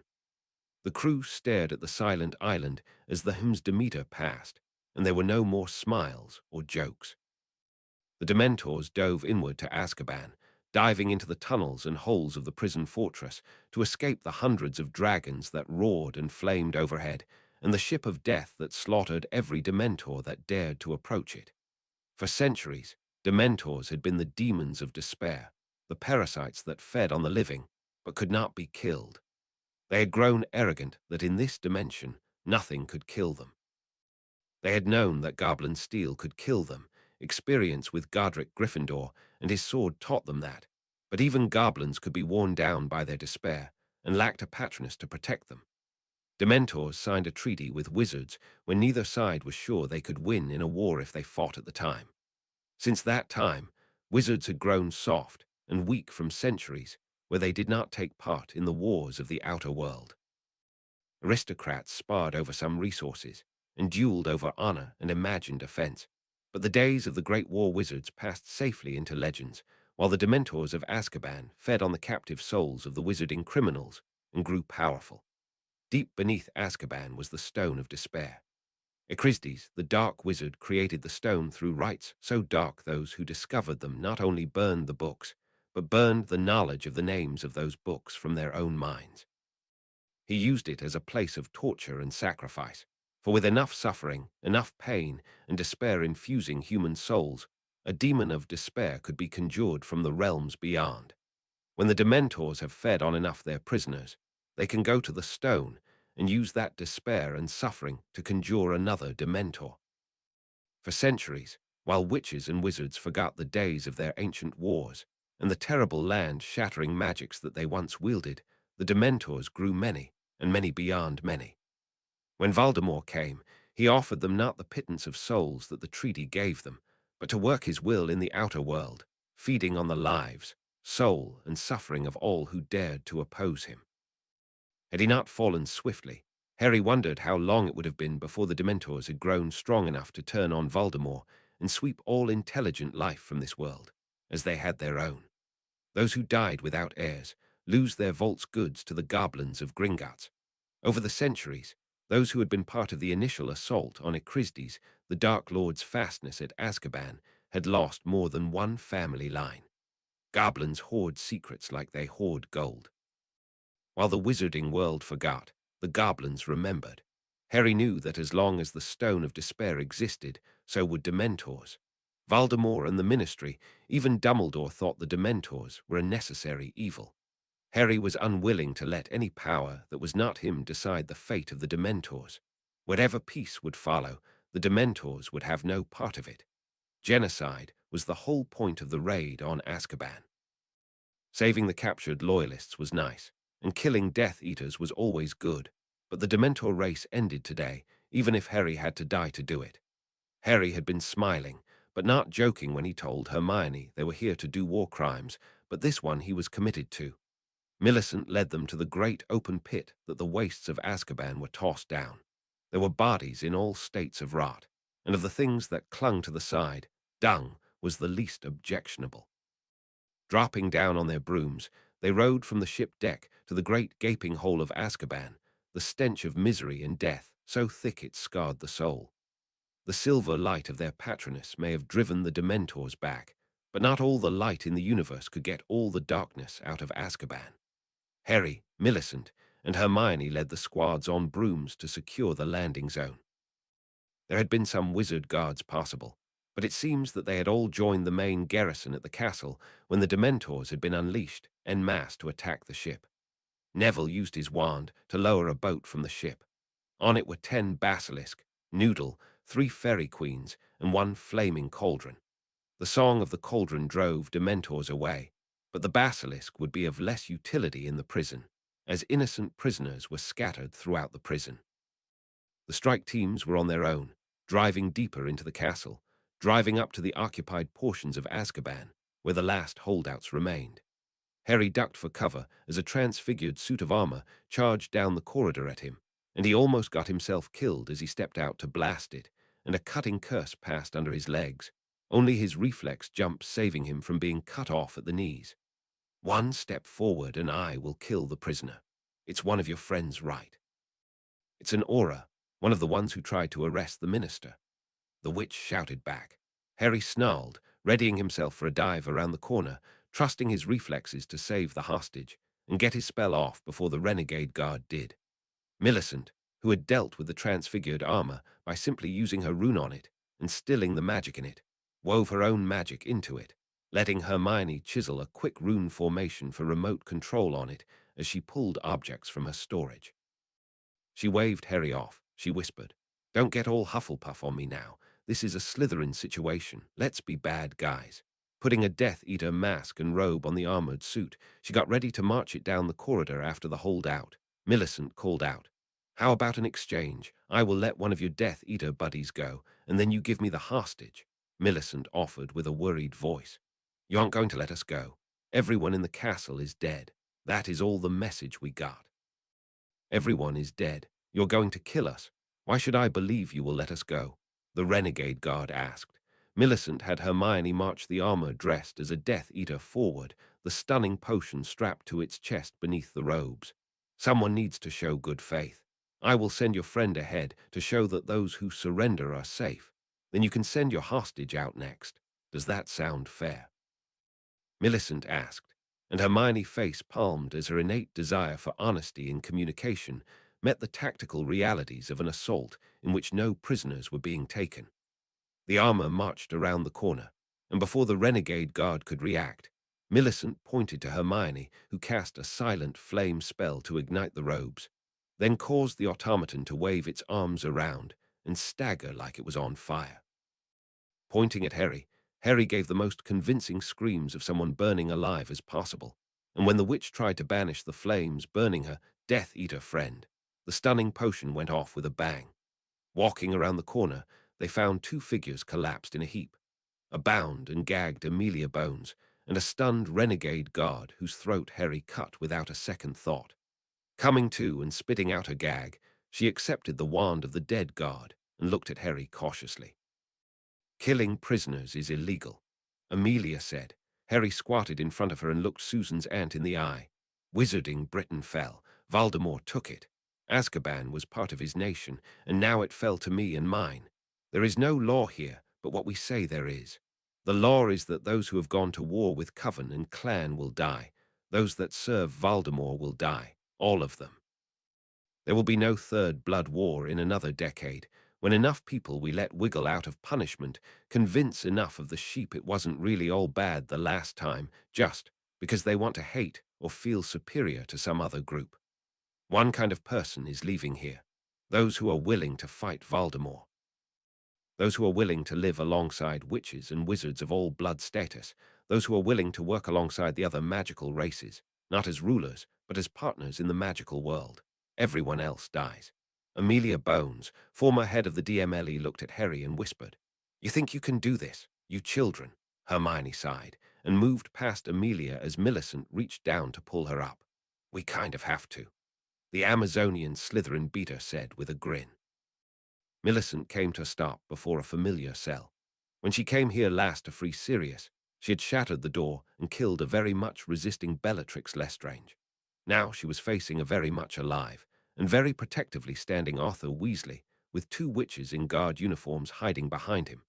Amelia Bones winced as she came around the corner and saw the tableau of Millicent, Harry, Hermione all facing Arthur and his two witch guards. Amelia offered quietly, "It isn't how it looks. There is an actual explanation. Some of the guards were not okay with siding with Voldemort. These two had been talking with Arthur off and on since his arrest. The other guards had to move Arthur into Bellatrix's cell because it's the only one that has the alarm formations to trigger when someone of the wrong gender gets in. They were worried because Bella kept luring in and murdering guards. I guess they were worried about Arthur doing, well, this." Amelia made a vague gesture at the defiant Arthur with his borrowed wand. "I won't let you kill Lavin and Shirley. They never swore to Voldemort. They never did anything wrong." Millicent looked over her shoulder and called down the hall, "Hey, minions, now is a good time to talk to your parents about us dating." Arthur Weasley stood defiant, which should look ridiculous for a balding, red-headed, pot-bellied, middle-aged man with two witches clutching his waist from behind, trying to fit two of them behind his one not too large body. He waved his borrowed wand back and forth, even though no one was pointing one back at him. Harry swore. "Damn it, I bet on Amelia Bones." Amelia Bones looked at Harry in confusion. "Bet on me for what?" Hermione explained. "Bet on who got Bellatrix Lestrange's cell as the arch-traitor to the new regime. Now I bet on class prejudice making the peasant revolt from Arthur more of a threat than a noblewoman like yourself. Fighting for power among nobles is expected when the peasants join in the purebloods' panic." Fred and George, looking very piratical with crossed bandoliers of potions that did strange, disturbing, and frequently surprising even to them, things, sidled up beside Millicent, each taking and kissing one of her hands. "You called," began Fred, "my blood soaked," continued George, and still smoking, cheered Fred. "You should probably put that out," opined George, light of love. Finished Fred. Millicent pointed to Arthur Weasley being rather firmly hugged by two desperate and very definitely non-Marley Weasley witches. She offered quietly, "Found you to want a word about us dating." Arthur blinked a few times, then lowered his wand. "Fred, George, is that really you? What is this girl saying about you both dating her? You know, that isn't the sort of thing I can allow." Arthur began. Hermione pulled out her camera from her storage bag and snapped a photo from each side, making sure to get a good shot of Lavin and Shirley both trying to press rather as close to Arthur Weasley as humanly possible. She nodded to Fred and George, who grinned and leaned on the bars. "Now, Dad, what would Mom say," George began, "about the two birds we caught?" Fred smirked, "Sneaking in your cage." George chided, shaking a disapproving finger at his father. What happens in Azkaban, offered Fred. Stays in Azkaban, agreed George, as long as we have, Fred said, as the two hugged Millicent, who smirked back at Arthur. Your full support. Fred and George said together, as Millicent put an arm around each of her minions. Amelia Bones looked in horror at the teenage drama in a hallway littered with dead bodies. Are you running a war or a dating service? Harry scratched his head. Bit of both, really. Look before you hear parts of it and get excited. Can I have a word with you about Neville and Susan? There is a bit about an extra credit herbology assignment that I really want to get through before you. Your wand and Neville are in the same room. Hermione looked at Harry, attempting to describe Neville and Susan's deep and abiding love that has not actually gotten as far as broom closets, at last report, possibly now out of date. But that has the slight complication of Neville impregnating 3 fairy queens to stop them slaughtering all the Hogwarts students while they slept. She followed, ready to disarm or stun the head of the DMLE if she looked ready to go hunt Neville because Harry said the wrong thing, or to stun Harry if she felt he was about to definitely say the wrong thing. Honestly, the war was probably safer. Meanwhile, down below, Basilisk lit the corridor with the burning of their golden killing eyes as they slithered down the hallway. The 3 queens strode with blades bare at the sedate march as the goblet of fire, the cauldron of Dagda, who had been their king and husband, blazed and floated down, and down the stairs to the secret heart of Azkaban, the seat of despair. The Dementors died in waves, trying to use the bodies of their dying to shield them long enough to reach Neville, the only one they could see, feel, feed off of. He was the bait, and everyone else the trap. Neville felt the fear and despair roll off him, but raised a wand in trembling hands and spoke again. Expecto Patronum. A silver badger growled as it formed in front of his wand and paced before him. The runes of power in Neville's chest blazed, and the fury of the ritual still running at Haroldwick poured into him and through him to his patroness. Silver light could not throw back the darkness, but it could keep it from swallowing Neville. He led the advance of his 3 queens, and the goblet of fire deep into the pits where the stone of despair cast the shadow of a realm where all intelligent life had been devoured by the Dementors, into a realm rich with souls to scream and feed the demons of despair. Smiling, the Morrigan strode forward and struck at the stone of despair. There are those who in battle shall know no fear. Matcha moved to her side and struck again. Shining heroes who knew death, but never despair. Bartleby moved to flank and struck a 3rd time, carving a place for the cauldron of Dagda, the cauldron of heroes, to stand atop the stone of despair. And the grave is no bar to our call. Neville stood in awe as the goblet of fire, the cauldron of heroes, gave voice like the tolling of a great bell. At each sounding, a shining figure stood forth. First to come caused Neville to fall to his knees with a whisper. Cedric, Neville whispered. Hey, Nev, I guess champions don't get to rest. Cedric said, the shadow of him more than a ghost, as he drew his wand and shouted, Expecto Patronum. And a shining silver crow tore into the Dementors huddling in the shadows. Where it struck, Dementors died. The cauldron kept sounding, and at each tolling of the bell, another fallen Triwizard champion stood forth to do battle. A legion of deathless heroes, who knew no fear nor despair in life, called by the cauldron of heroes toward the stone of despair to defend a mortal world they had left behind. Morrigan summoned a throne, and her sisters did the same. They turned to Neville and whispered, A life for a life, we asked. Spoke Morrigan. Fallen Dagda taken from us. Spoke Matcha, our husband, slain by Imogen the wizard. Cursed Bartleby. A life for a life, we asked. Spoke Morrigan. 3 lives you gave freely. Smiled Matcha. A debt is owed. A theft is redeemed. Sighed Bartleby. Let the lives we stole be returned. Spoke the Morrigan. Let the champions stand against the dark. Shouted Matcha, for as long as their courage holds. Warned Bartleby. Cedric smiled at Neville. It's a light, Neville. Could you tell them, Roger, my dad, the Hufflepuffs? This has to be done. It has to be us. Cedric smiled as a witch in Durmstrang robes centuries out of date stood beside him, then a more modern Beauxbaton boy. And I'm in good company. We chose to be champions. Cedric said softly. They looked at the stone and the Dementors. The witch from Durmstrang muttered something in Swedish, then translated to English. At least this time it means something. Morrigan turned to Neville and spoke a final time. Tell your people to be gone. This island is no longer theirs. I will take it sideways from the world for now. There is no Azkaban, only Albion where 3 queens rule and the cauldron of heroes guards. Should the time come that our sons and daughters wish to join your world, perhaps a letter can reach Albion." Morrigan smiled and rested her head on a slightly swelling belly, causing Neville to blush. Remembering his manners, he bowed to the queens and moved upwards towards the cells and those they were here to rescue. Noodle in the cells.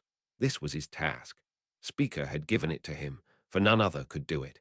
He thanked Mouse Giver for the spatial expansion she had given to his fangs, for no living serpent could produce enough venom for what he did today. Cell to cell, Noodle slithered. As he entered each, his eyes locked onto the prisoners in their cells, and his mind struck, driving past the shattered wreckage of their brains to interrogate them. What was your crime? Are you willing to stand against Voldemort? Are you willing to accept witches and wizards of all blood status as your equal? Are you willing to work alongside the other magical races, not as rulers, but as partners in the magical world? Some crimes were not something that a witch or wizard could be allowed among them again. Slavers, rapists, serial murderers, the various forms of experimentation of living sentient beings, the summoning of creatures from dimensions beyond our own. See how we got Dementors in the first place. And those who sought to meddle in time. Because this universe ending, if you get it almost right, is not okay, were unforgivable. Those who would not stand for Voldemort, or who could not accept the new order that his speaker sought to create, Noodle could not permit to leave Azkaban. Then there were those too broken to heal. Those alive only in the sense that they breathed and suffered, but that is all they were, all they could be again. Noodle walked the minds of each, plumbed the depths of the wounds in their soul. As judge and jury he weighed them, then as executioner struck. And it were done, 'twere best it done quickly, thought Noodle, quoting Shakespeare's Macbeth. He thought to himself how lucky it was he was a snake, for not all great Neptune's oceans would wash the blood from his hands. Noodle didn't have any. Still, he would need some cuddle time with his mouse bringer before he wanted to face sleep again. He had walked through so many nightmares. He didn't mind the people he executed for being guilty or for not being willing to live under Speaker's new world. The killing of all those too broken and suffering to ever return. Those whose only crimes were getting in the way of someone with enough power to make you disappear. Noodle wondered if Mouse Giver had a potion for a mouse that would wash that taste out of his mouth. Noodle was a rock viper, the familiar of the speaker, he who brought the tongue of serpents back to wizard kind. He was a predator, a killer. Until today, killing those whose only crime is they had been too broken to save, he had never felt like a murderer. Slithering back towards the boat, hearing the cries of alarm at the bodies found in the cells, Noodle understood he was creating a fear and hatred that would linger against his kind for centuries. He wondered if Muggle soldiers got to come back from their wars clean, or was it all a twisted mess of horror and waste like wizarding war? He would ask Mouse Giver.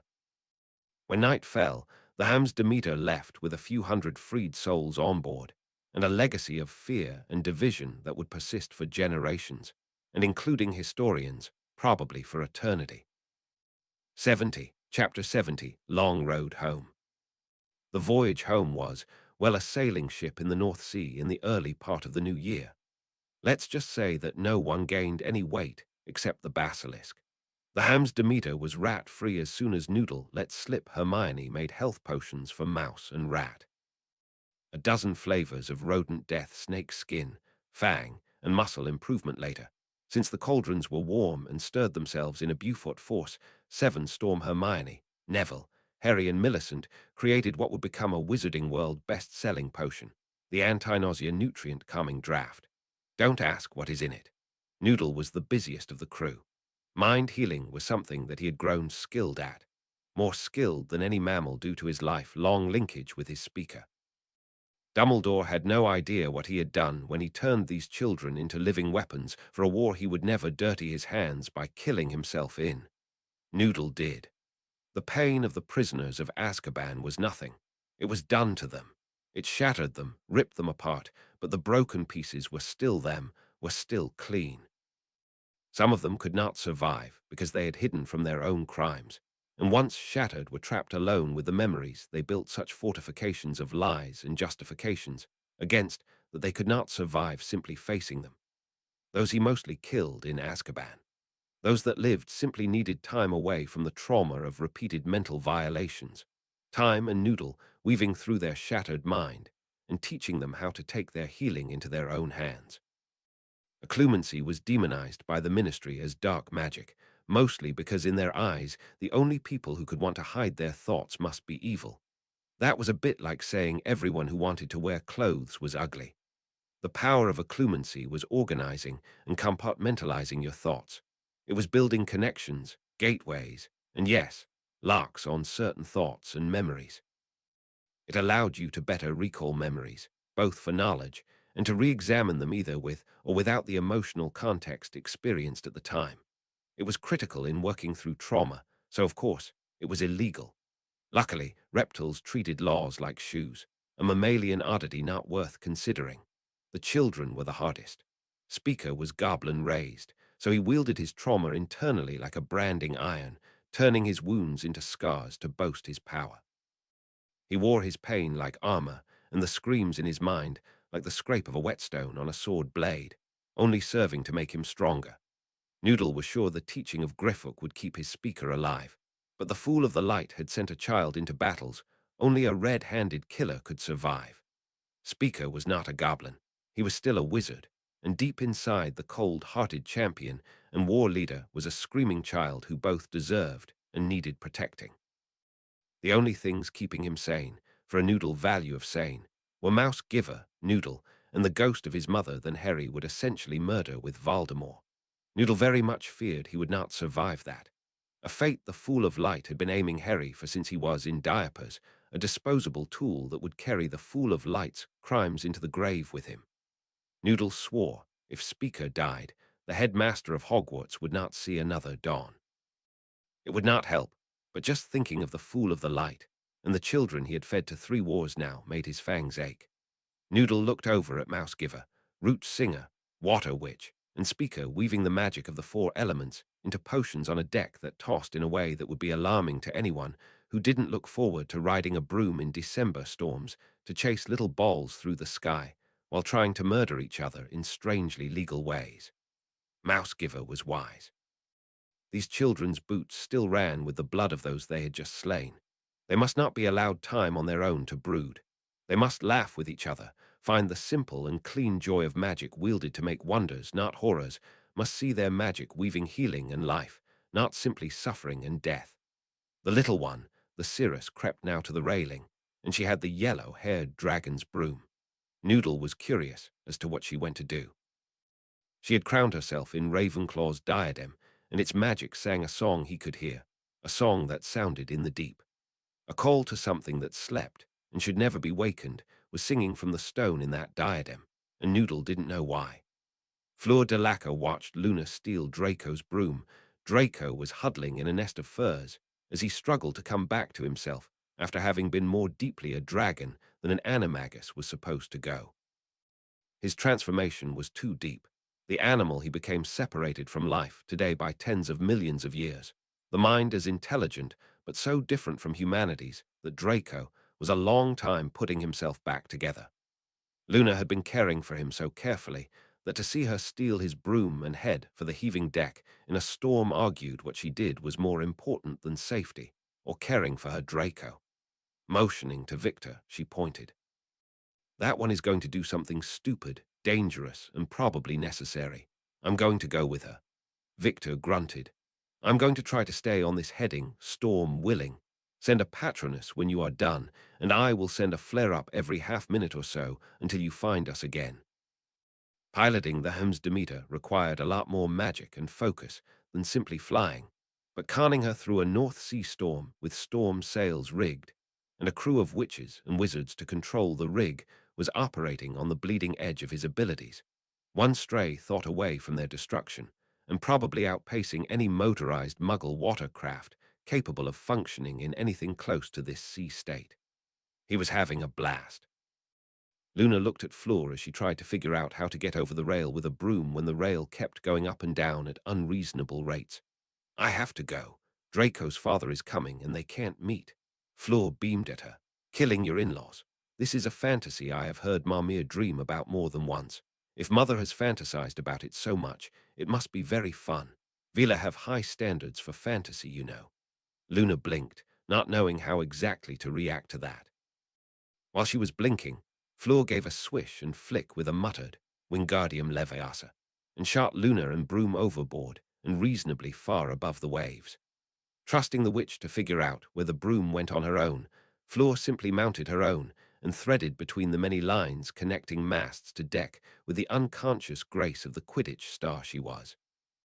Shooting out to sea with Luna, she finally looked at the girl, whose crown was blazing with magic that stank of fairy and created a sound that she could feel from the waves beneath them.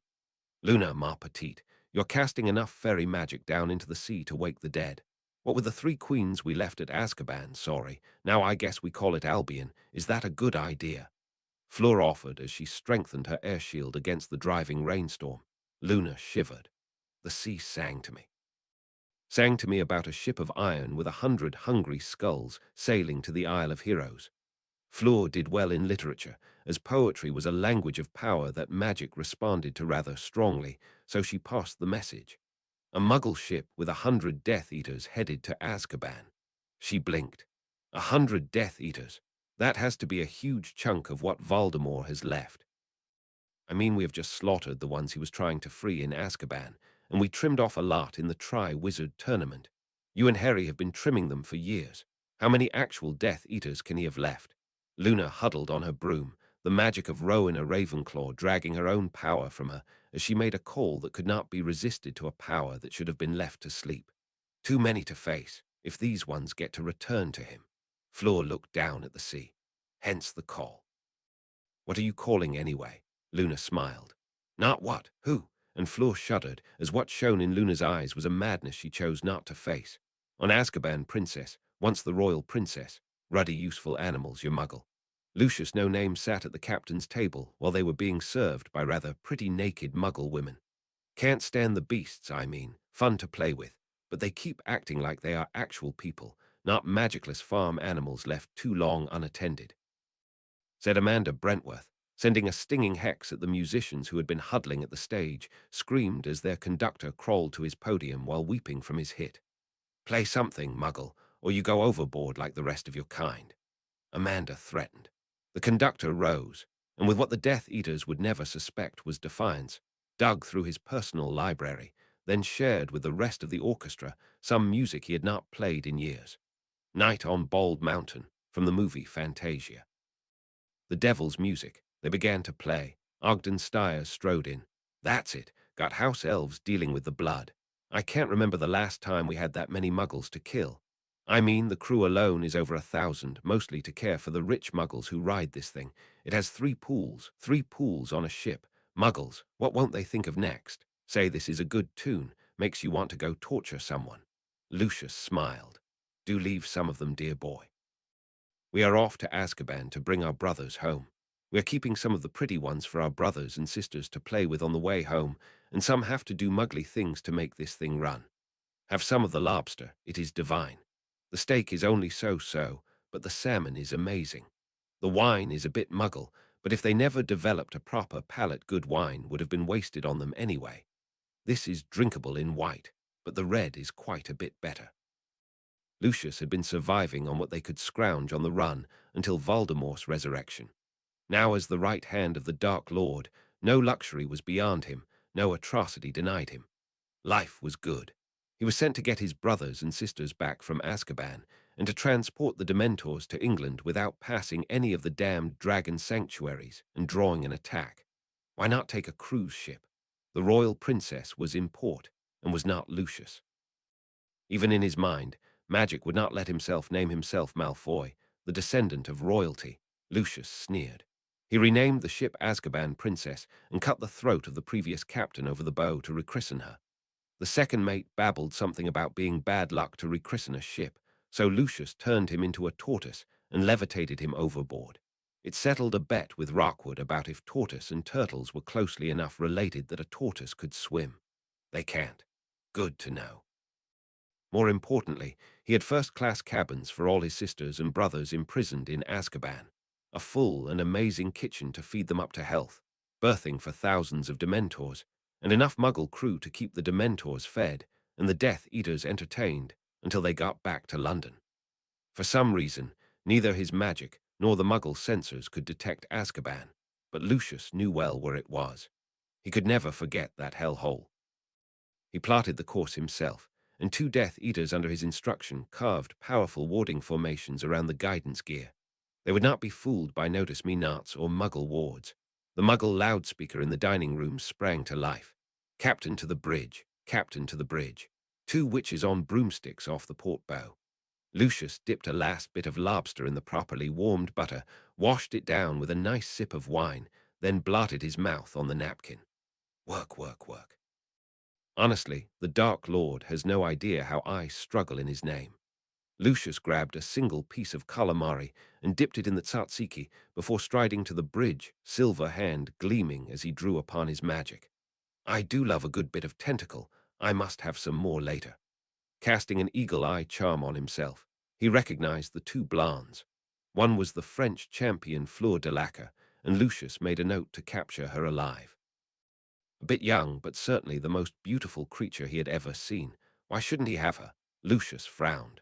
The second one, Luna Lovegood, his son's paramour. His son who stole his very name, who defied him and cast him from the very society that he dominated by right. No, he would give the villa to his crew. That was the one he would keep and break on his trip to Azkaban. When she was no longer pretty, he would give her to the Dementors to kiss. You may surrender now.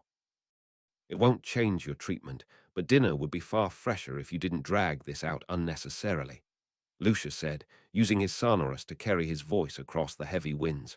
Oddly, it was the little Lovegood girl who answered. Turn back, Lucius. This place is denied your kind. Turn back now, or none of you will live to see British soil again. Who dares to deny me? Who dares to tell Lucius no name he may not sail where he please? Lucius roared. Lucius lashed out with his hand, and a scarlet beam shot from it as he shouted Crucio. A wall of sea water rose up and drank his beam. When it faded, there was a pillar of water, and upon within it stood a man taller than Lucius, fair and pale. Golden hair ran down his back, and pointed ears showed plainly. His aristocratic features conveyed age, power, and endless weary contempt. His eyes were shifting seawater, and his voice when he spoke made the water dance and echo in uncanny vibration. Who am I? I am Mananon Maclure, whom your kind called God of the Sea. My sisters have claimed the Albion as the island of heroes, the Queen's Island. It is Azkaban no more. I deny you. The water withdrew from the man's chest, revealing bronze armor long gone green with rust, and a spear was in his hand, whale bone and bronze also long gone green with verdigris. He raised it and called out simply. Drag it below. Mananon Maclure spoke softly. A single tentacle slapped the hull halfway up. Lucius looked alarmed for a moment, then laughed. A kraken, a kraken. This ship is 141,000 tons, 1,083 ft long, 155 ft wide, and you think a kraken can threaten it? Mananon Maclure grinned, and his teeth were pointed and savage. A kraken. Mananon does not summon a kraken, he summons kraken. A second tentacle, easily 20 feet across, wrapped around the ship. Then a second, a third. The ship groaned as the tentacles began to bend the ship before she began to shatter, and water flooded her lower decks and engine rooms, causing internal explosions that further gutted aft. The ship groaned again as she began to break up, and Lucius tried to flee. Lucius rose into the air. He reached out with his hand for the magic of the dark mark, to take his shadow smoke form and soar back to the shore, but the song from the sea rose, and that song was the song of Fairy. The magic of the will-o'-wisp, the magic of illusion and unreality sang in the song of the ancient and ever-changing sea. Luna gave herself to the song and blazed bright at the first rainbow as unreality filled the sky above the sea with endless possibility and no reality. There was no place to fly, no place to run, no firm sense of place required for portkey or teleport. Silver hand blazing with magic, he could power but not release. Lucius refused to accept his fate, and tried to force open a rift in space to slip through by force of will alone. But magic is about balance. The first sliver of a cut in reality, not carefully contained and balanced by the precise magic of spell form, ritual, or rune array, reacted to the ambient, chaotic magic of the unreal, and ran wild. Lucius blazed like a star, his body becoming a literal beacon of magic, his flesh ignited and transformed by his power, focused, and returned through the amplifier that replaced his hand. He burned for a time, and then a silver hand fell from the loose pile of ash that dispersed in mid-air. Mananan Maclur took it. He was no silver hand. My brother will like this trinket, I think. I will accept it as your tribute, Cirrus, and let you pass. Tell your kind not to come to Albion again unbidden. It belongs to the queens who keep it, and those who follow. Luna looked sad, and a tear fell down her cheeks. This will hurt Draco, Luna said, and almost slipped from her broom. Flor snorted. That was a bad man, and I do not think either one of us would have had long or pleasant lives had we surrendered or been taken. I would gladly have killed him myself and spared you the problem. Luna smiled and awkwardly hugged the other broom-mounted girl. No, thank you. Draco is mine, so killing his father had to be me. Fleur blew a lock of hair out of her face and pointed them to where she expected Demeter to be, or at least to be shortly, and started them flying. You know, I never thought I would look at little Luna Lovegood and give thanks that my own love life was less complicated. Vila never get to say that. Demeter, Haroldswick, Shetland Islands. Rita Skeeter looked at the angry owl. Look, darling, I am sorry, but the story is too wild to be believed without pictures, and there was kind of a lot to say. Rita argued. Hoot, the owl objected. Look, darling, you work for Hogwarts. You can't tell me you have never had to carry textbooks. Rita argued. Hoot, the owl countered. This is shrunken and with a weightless charm, but weightless charm is an advertising term. It isn't really weightless, is it? I mean, think about it. It is still mass, and I didn't go around putting rune arrays around every photograph and news article, did I? That would take weeks, and I would lose the exclusive. Hoot, hoot, the owl countered. You leave my sex life out of this.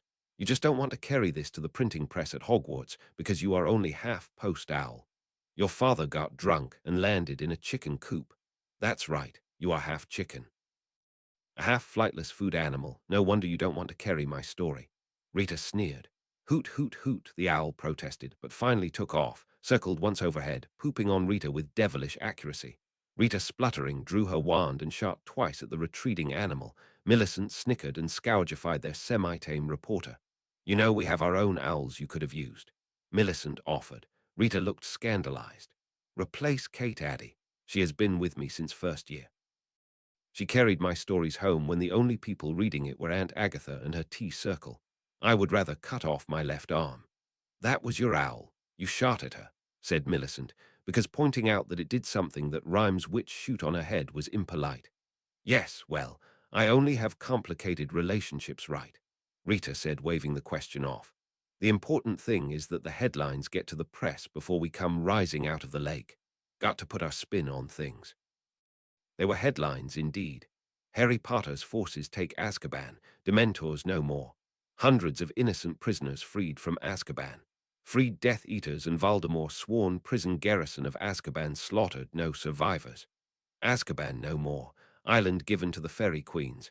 No more Dementors in Azkaban. Dementor race slaughtered and source destroyed. Only the Ministry Dementors are left. Fallen champions destroy Dementors. Cedric Diggory leads the charge. Tri-Wizards Cup enslaved souls of the champions. Ministry cover-up. Harry Potter seen cuddling Muggle-born prodigy Hermione Granger. Is Harry Potter in love? Lucius no name and 100 Death Eaters steal Muggle ship and desert. Is Death Eater morale failing? Harry Potter was waging a war of violence and virtue. Rita didn't do that. She was waging a war of information and spin. The Ministry was afraid the Harry Potter was a rival. Well, the Ministry fell. Dumbledore was afraid Harry Potter might be a Dark Lord. Well, he was a problem. Voldemort was afraid Harry Potter was the next Lord of Light. Well, that one just solved itself. The people of Britain had been sold a lie, that Harry Potter was sent by magic to stop Voldemort. Honestly, that was less a prophecy and more a delusion of Dumbledore, who turned children into disposable weapons. She was selling them something far more dangerous. The news that those forces they huddled in their homes in the shore, and certain knowledge no common witch or wizard could dare oppose, were not just beatable. They were more than halfway beaten already. Harry wasn't a champion of light or a dark lord. Harry Potter was a child soldier who decided he would be the last child soldier, and this would be the last war fought for old men who thought that programming children to do the killing and dying was a good idea. He wasn't coming to rule, he was coming to cleanse. 71. Chapter 71, Home is where they judge you. Chapter 71, Home is where they judge you. The hymns Demeter rose from the black lake like dawn on the last day of Ragnarok. Its dark timbers and scars of the ancient battles that landed it at the bottom of the North Sea for Durmstrang to salvage, less than a shadow of the violence the ship had brought to Azkaban. And the shattered survivors of that dark and fallen prison were enough put back from the half-starved and mind-broken wreckage to make the obvious damage they now bore shine more clearly against minds and bodies healed enough to show those wounds in stark relief. There were shouts and tears from the shore as the battered survivors of the prison found loved ones in the Hogwarts crowd. Silent tears and bitter curses from those who waited until no more survivors came, and the awareness that so very many who had gone into the prison had never come out again. Cries of shock and horror, and no small number of drawn wands followed the 6 who stalked down the gangplank, and those that slithered after them. Noodle slithered first, pride of place for the rock viper familiar of Speaker himself, first snake of the coven of the Speaker. Speaker and Mouse Giver, Root Singer and Water Witch followed. Harry Potter, Hermione Granger, Neville Longbottom and Millicent Bulstrode as wizards knew them. Next came Fleur de Lacquer and Victor Crumb, each rune marked, and each with their own companion beside them. Basilisk. The creatures demonized more than dragons, hunted to near extinction, the enemy of all humanity, all of the magical world, slithered down the Hem's Demeter gangplank. The sons and daughters of Speaker and Slytherin's basilisk returned home, not to the shadows, not sneaking in secret passages, but slithering down the gangplank in front of the wizarding world they went to war to preserve. Dumbledore held his wand steady, but the 6 students drew their wands in answer, in a motion that was so unified it was as if they shared one mind. Remus Lupin, Narcissa Black, Sirius Black advanced behind, wands drawn, and 2 goblins bearing naked blades, each paced by their own basilisk, followed afterwards. Dumbledore hesitated to fire on Harry Potter. He trusted he could defeat the boy, no matter how powerful a student he was. He was just that, a student. However Dumbledore's restoration to his youthful might had not been free, the fairy magic had punished him for raising his wand against the goblet of fire by binding him to the castle. If he was to carry the war to Voldemort, he needed Harry to do it. For all his power, Dumbledore was as chained to his school as its gates were. He was still master of the wards, not their ultimate master, but as headmaster he had full access to their defensive functions. He felt them pulse with power, and knew they would strike down the dangerous beasts as threats to Hogwarts, even if he did not lift his wand. Noodle slithered across the wards, and for a second rage flashed in Dumbledore's eyes as he met those of the serpent, and the most powerful legerdemains of his generation was rebuffed from the snake's mind as easily as Dumbledore would brush crumbs from his own beard. A familiar was magically part of the student, and could not be parted from them. Hogwarts saw Noodle as part of Harry Potter, and for now, Harry Potter was still a student. Still, the basilisk would fry. Harry Potter walked right up to the headmaster as the basilisk slithered into the crowd through the wards as if they were not there. The wards chimed happily as each crossed, caressing their runes with welcoming power as the magic of the castle sang welcome to its guardians. Dumbledore fixed a grandfatherly smile upon his face as the survivors who came down from the Demeter shielded the basilisk from the pointing wands of students, as the rescued of Azkaban sang the praises of the basilisk who shielded them from the soul-sucking horrors of the Dementors of Azkaban. He kept a frown from his face as the darkest of dark creatures were being embraced by his students and staff as if they were protectors and not abominations, and spoke his objections in the soft, reasonable tones of the leader of the light, offering gentle correction to a wayward boy. "Harry, I cannot allow you to bring basilisk into my school," Dumbledore offered softly. Harry snorted. "Their mother was defending this school 1,000 years before you shit your first nappy, headmaster." When Tom Riddle tormented her until he could turn her into a weapon to kill your students back in the last century. You helped frame Hagrid and his acromantula for the petrifications and killing, rather than try that unbeatable elder wand against a 1,000-year-old snake that just wanted to follow the founder's wish and defend his school. They were born here, and they return here. Besides, they are my children. In the Hogwarts Charter, there is that bit about childcare of infants born to students. I have 40 of them, bit of an overachiever, Sirius says. Dumbledore dropped his wand in shock, shouting louder than his dignity would wish. You fathered 40 basilisk. How, you aren't even Slytherin? Dumbledore shouted. Harry shook his head and blushed. Well, it has to be said that Hufflepuffs really are best at animal husbandry, but maybe I'm a little weak on grammar. A bit too literal for my own good. As for how, if you ask Madame Pomfrey, I'm sure she can share the birds and the bees, or the badgers and basilisks talk with you. I mean, Merlin knows I got the lecture in some detail from her.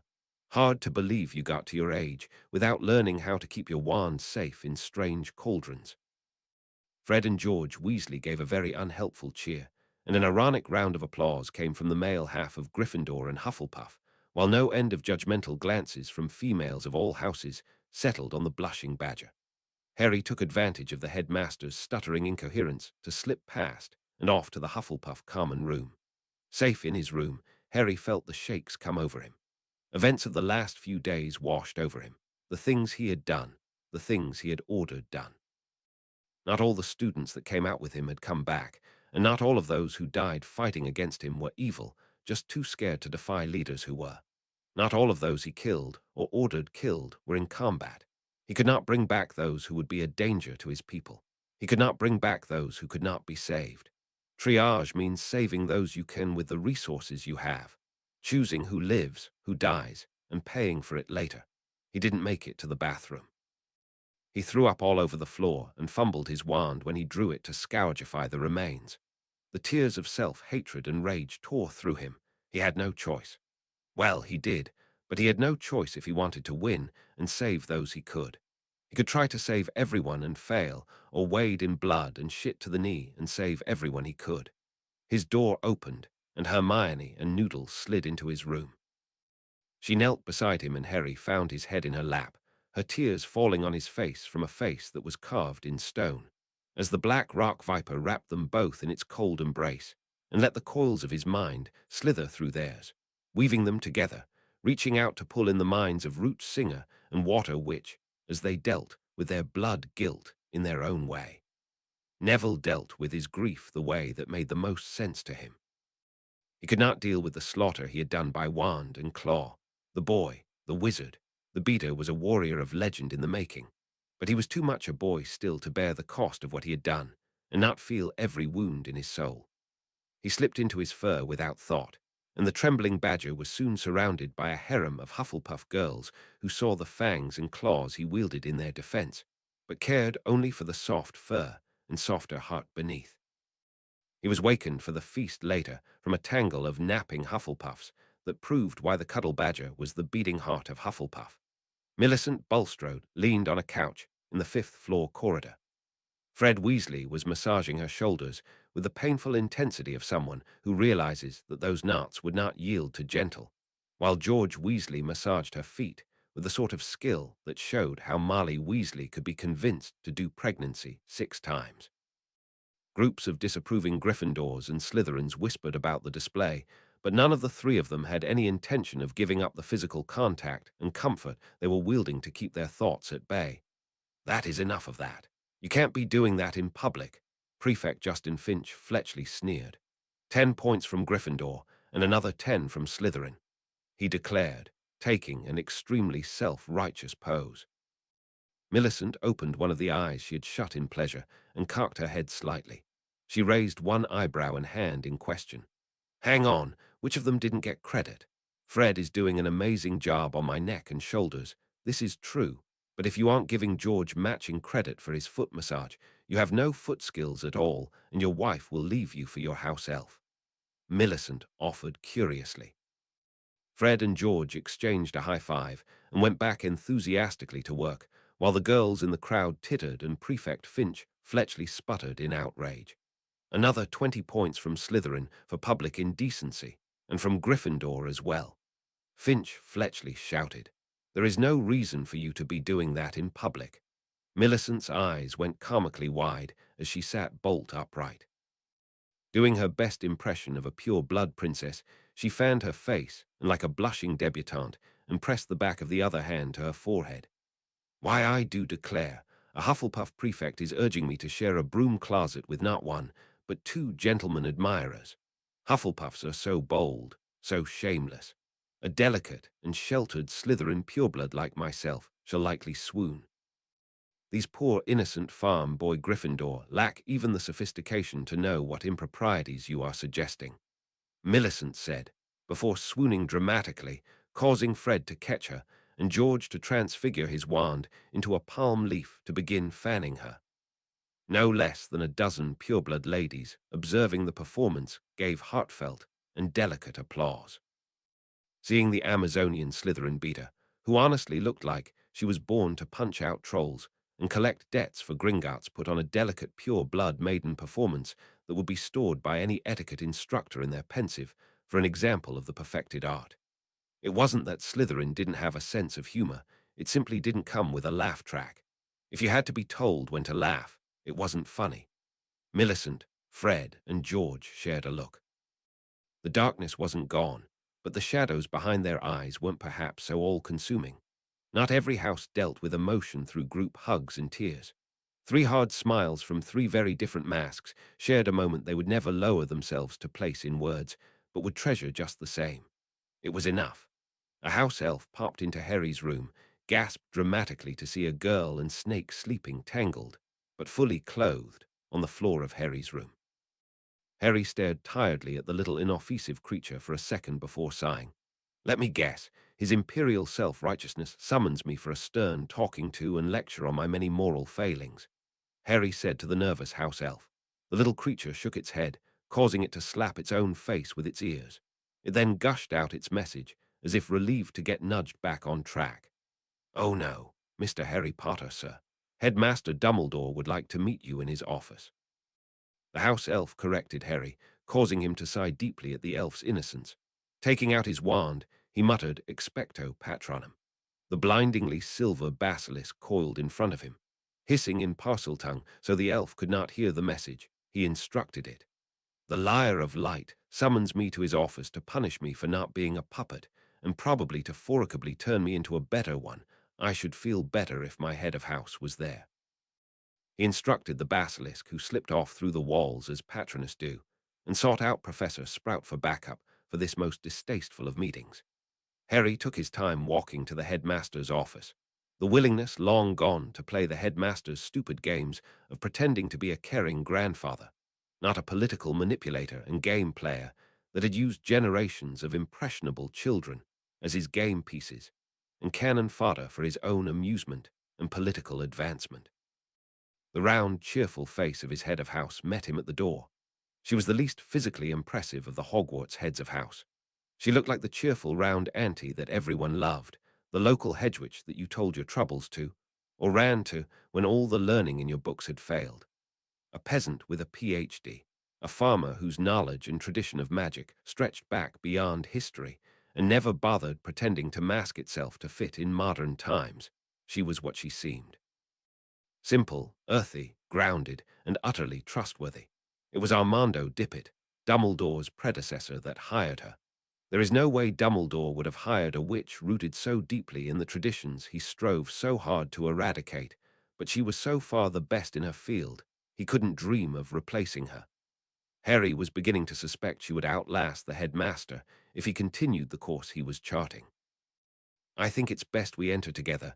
I shouldn't think anything productive would come of you two being alone together just now." Professor Sprout smiled softly, eyes twinkling. Reaching out, she ruffled his hair. "Now be good and ignore his posturing, but if he tries to put a collar on you, remind him badgers are not dogs." Harry smiled, warmth filling him. He loved his house. Everyone called Hufflepuffs the house of the also-rans, the house of the losers. They were the house that took in anyone, because they didn't care about blood or power, status or wealth. They cared about hard work and loyalty. You could collar a dog, beat a dog, A badger wouldn't start a fight to prove some sort of meaningless dominance, but the hand that tried to collar or strike one you would lose at the wrist. The unwillingness to snap and snarl over social prominence was often mistaken for weakness, and Hufflepuff didn't care. Until you touched one of theirs, you were free to play whatever games you wanted. Once you touched one of theirs, however, the whole of the house would rip you to shreds. Too many forgot. Harry looked at the gargoyle unhappily while Professor Sprout spoke quietly to it. Tutti frutti, Harry sighed. It's not even a good muggle candy. Harry was never sure the headmaster actually ate the candies he used as his passwords, or just searched up the names to make him seem some sort of muggle cool.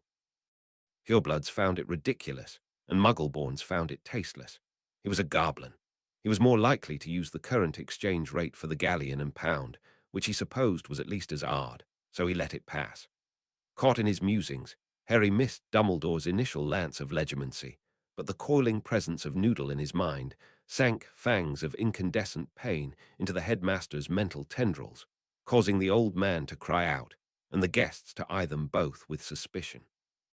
A stern-looking Arthur Weasley, a tired-looking Amelia Bones, a grinning, and thus deeply disturbing, Alastor Moody sat around the headmaster's desk in plush, comfortable chairs, while a single wooden backless and cushionless stool stood directly in front of Dumbledore. "Bombarder," Harry said, his wand sliding into his hand and blowing the chair into bits of wood that were closer to sawdust. Every witch and wizard in the room shielded. Dumbledore with an atlas shield Harry could have blasted all day long without denting, the rest with simple protegos. While his wand was out, he whispered in Parseltongue, Triclinium Toro, and a snake motif couch fit for 2 rows from the floor for Professor Sprout and Harry to sit upon, both choosing to ignore the wands. Dumbledore's glowing hotly pointed at them. "You wanted a word, Headmaster," Harry said, sheathing his wand and extending his hand to seat his head of house before sitting down himself beside her. Dumbledore eyed Professor Sprout unhappily. "Professor Sprout, I don't recall summoning you to this informal chat," Dumbledore said, smiling softly and projecting a warmth in his voice that did not reach the angry glitter of his eyes. Pomona Sprout beamed a happy, uncomplicated smile and burbled happily. "Well, at your age, they say the mind is the second thing to go. But with Gellert Grindelwald being in prison for life, I guess you don't miss the first one so much." Harry's eyes widened, but he kept his face mostly expressionless. Amelia Bones and Alastor Moody ruined it, as they both laughed heartily, while Arthur Weasley looked like he would rather be anywhere else right now.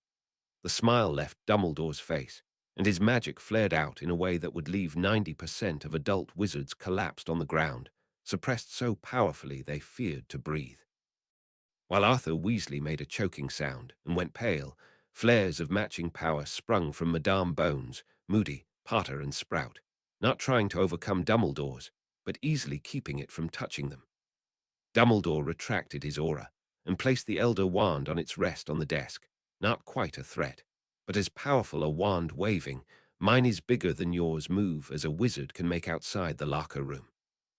Dumbledore put his deeply disappointed in you face on and sighed, shaking his head and letting the little bells in his long, snowy beard tinkle like angels crying.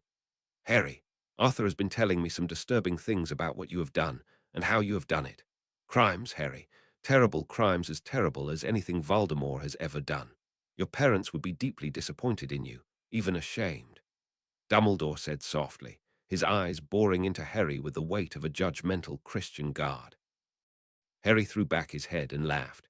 My parents? My parents?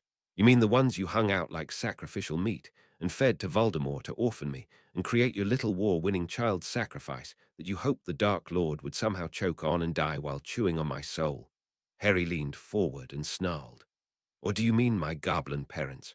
My father told me to paint my enemies' walls in blood and entrails to loot their corpses to the last gold tooth. My mother told me to spend the blood of my clan like it was gold, and that of my enemies like it was wastewater. Well, I am a good son and made them proud." Dumbledore slapped the desk. "You killed dozens of witches and wizards. You are no better than Voldemort." Harry slapped the desk. "I killed hundreds of wizards and witches. I saved dozens." "If you had killed those hundreds of witches and wizards when they took up arms as Death Eaters in the last war, The dormitories of Hogwarts would be overfull, not barely 10%, and I wouldn't be a Morgana cursed orphan you tossed like garbage on a muggle's doorstep in the middle of the night. They killed a generation last war, including all of my family, because you forced them to fight with stunners against killing curses, and saw every prisoner you took freed at least 3 times to kill again, and again, until an accident stopped Voldemort days from winning everything. Dumbledore rocked back, unused to be yelled at. Harry snarled at the headmaster. I killed hundreds to save dozens, because after you fucked up the last war, there are barely thousands of us left at all. Dozens is all you left me to save. Professor Sprout gripped Harry's shoulder and he relaxed. Arthur Weasley offered softly. If we become like the enemy, then they have won. I fought alongside your parents, alongside Neville's parents in the last war. We didn't have to sink to that level and we still won. Before Harry could retort, Alistair Moody snarled his own response. Wake up, Weasley. I locked up Dolohov and Rockwood, and when Voldemort broke them out, they went after the Prewitts. 16 of them, Arthur. 16 Prewitts, and Marley was the only one who didn't burn in fiendfire. If I had killed them, your children would have 100 cousins, not 0. Moody snarled. Amelia Bones sighed. The Lestrange were broken out of Azkaban when the Dementors followed Voldemort in the last war. Had we killed them then, Susan would have parents, as would Neville. We didn't win the war, Arthur. We had lost it when Voldemort died facing Harry. But now he's back, and if we fight the same way, there will not be a wizarding race in Britain in a decade. Dumbledore changed tracks. Understanding his own veterans of the last war never agreed with his policy of non-violent resistance and second chances. There were other killings his veterans would not stomach. Atrocities Harry had to be made to understand were crimes, and thus submit to Dumbledore's judgment. What about those who surrendered or tried to harry? What about those prisoners who were too sick and too damaged to choose at all? You killed them all, Harry. You killed the helpless and unarmed. You can see why you can't be allowed to make decisions about how this war will be fought. You need to submit to older and wiser heads, and in time, and with proper humility, make up for your terrible crimes. Dumbledore said. Dumbledore had been trying to make up for his mistakes with Gellert Grindelwald for so long. The ache of loss and shame was the background music to his every waking moment and the symphony of his dreams. He would foul his hands and soul in rivers of blood and guilt to wash away that ancient stain and to save the wizarding world from the path of violence. It was for the greater good. Harry turned to look at Amelia Bones, Arthur Weasley, and Alistair Moody, the Order of the Phoenix Dumbledore had brought to sit in judgment of Harry's clan and Coven's war with Voldemort. Lady Bones, if a prisoner surrendered to me, where will I turn him in? Azkaban was given to Fairy, and it will not suffer itself to be found by wizard kind until they choose. Shall I turn Voldemort's surrendered Death Eaters to the Ministry, when Voldemort is the Minister of Magic, and his Death Eaters now command the Auror? Amelia winced, once head of the DMLE. She had been arrested by Voldemort's followers when she tried to remove his polyjuiced spy, Barty Crouch Jr., who had replaced his father in secret. The Aurors she could trust had either died resisting, died under the Dementor's feeding, or been freed from Azkaban by Harry when he took it. All right, Harry, we don't have a place for prisoners. Amelia Bones confessed. Arthur Weasley protested. But what about the sick, the injured? You just decided who to save and who to kill. You could have taken them all. Harry turned to Professor Sprout. How many beds does Hogwarts have for patients? Professor Sprout laid her hand on his shoulder and gave it a squeeze. 20, and with a potions department, we could supply potions for short-term surges beyond that, but not much beyond that. This is a school, not a hospital. Arthur Weasley was in tears. St. Mungo's could have taken them. Harry had enough and shouted at the red-headed man. Voldemort rules St. Mungo's. Have you bothered to ask what his Death Eaters did to the wards when they swept for unproductive drains on precious wizarding resources? You should know, you documented their cleansing of the disabled and squibs in the last war. At least they died cleanly, without sick Death Eaters having fun with them. Arthur slumped his head, weeping softly, because he well remembered the last war and how the Death Eaters cleansed the unproductives. He preferred to ignore the fact the same Death Eaters now controlled the wizarding Britain's only hospital and likely were enjoying their long-delayed freedom to get creative disposing of the unproductives for their dark lord. Dumbledore smiled. You are a goblin by adoption, with all the resource of Gringotts. The headmaster began to pontificate before Harry interrupted him. I am not adopted as a goblin. I was adopted by Griphook into his family, which made me a member of his clan, and his clan is a member of the nation of Gringotts, which makes me a part of the Goblin Nation, and those who are bound by blood and oath to me, as family part of my clan, which is part of the Goblin Nation. A witch or wizard who is not sworn to Gringotts' service will be killed if he leaves the Vault territory and enters the nation. Our clan is one of 13 major clans, 60 minor clans. We can no more demand that Gringotts open its caverns to the same witches and wizards they have rebelled against once a century since the elves deserted them thousands of years ago than I could demand Voldemort surrender, because gosh, it would be the decent thing to do. Harry glared at everyone in the room. I command 4 goblins, 40 basilisk, a handful of adult witches and wizards, and fewer students than any house or year at Hogwarts. I can't care for prisoners or hundreds of permanently disabled witches and wizards left because you sick bastards chose to use your own people as demon food for centuries. Harry held up his hands and clenched them. All I can do is kill Death Eaters until Voldemort comes out to face me, then kill him too. I didn't spend 2 generations as Supreme Mugwump of the Iqua and Chief Warlock of the Wizengamot, letting every chance of victory slip through my fingers, while I gave speeches about love, light, sacrifice, and forgiveness. That time was yours, and you spent it. I have days left until he comes to finish the job of wiping out all resistance to his rule, and I have one chance to prove I'm a better monster. Dumbledore laid his hand on the Elder Wand. Harry, I won't permit the rise of another Dark Lord. Harry laughed. Why not? You did such a fine job raising the last 2. Don't worry, Headmaster.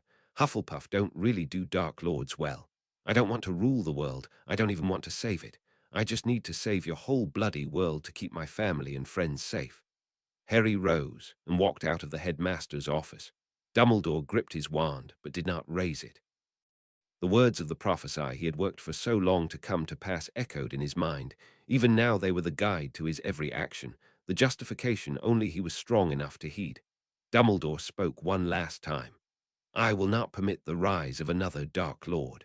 Professor Sprout rose and looked at her headmaster once, and perhaps again, the most powerful wizard in the world. Why not? It's what you do best.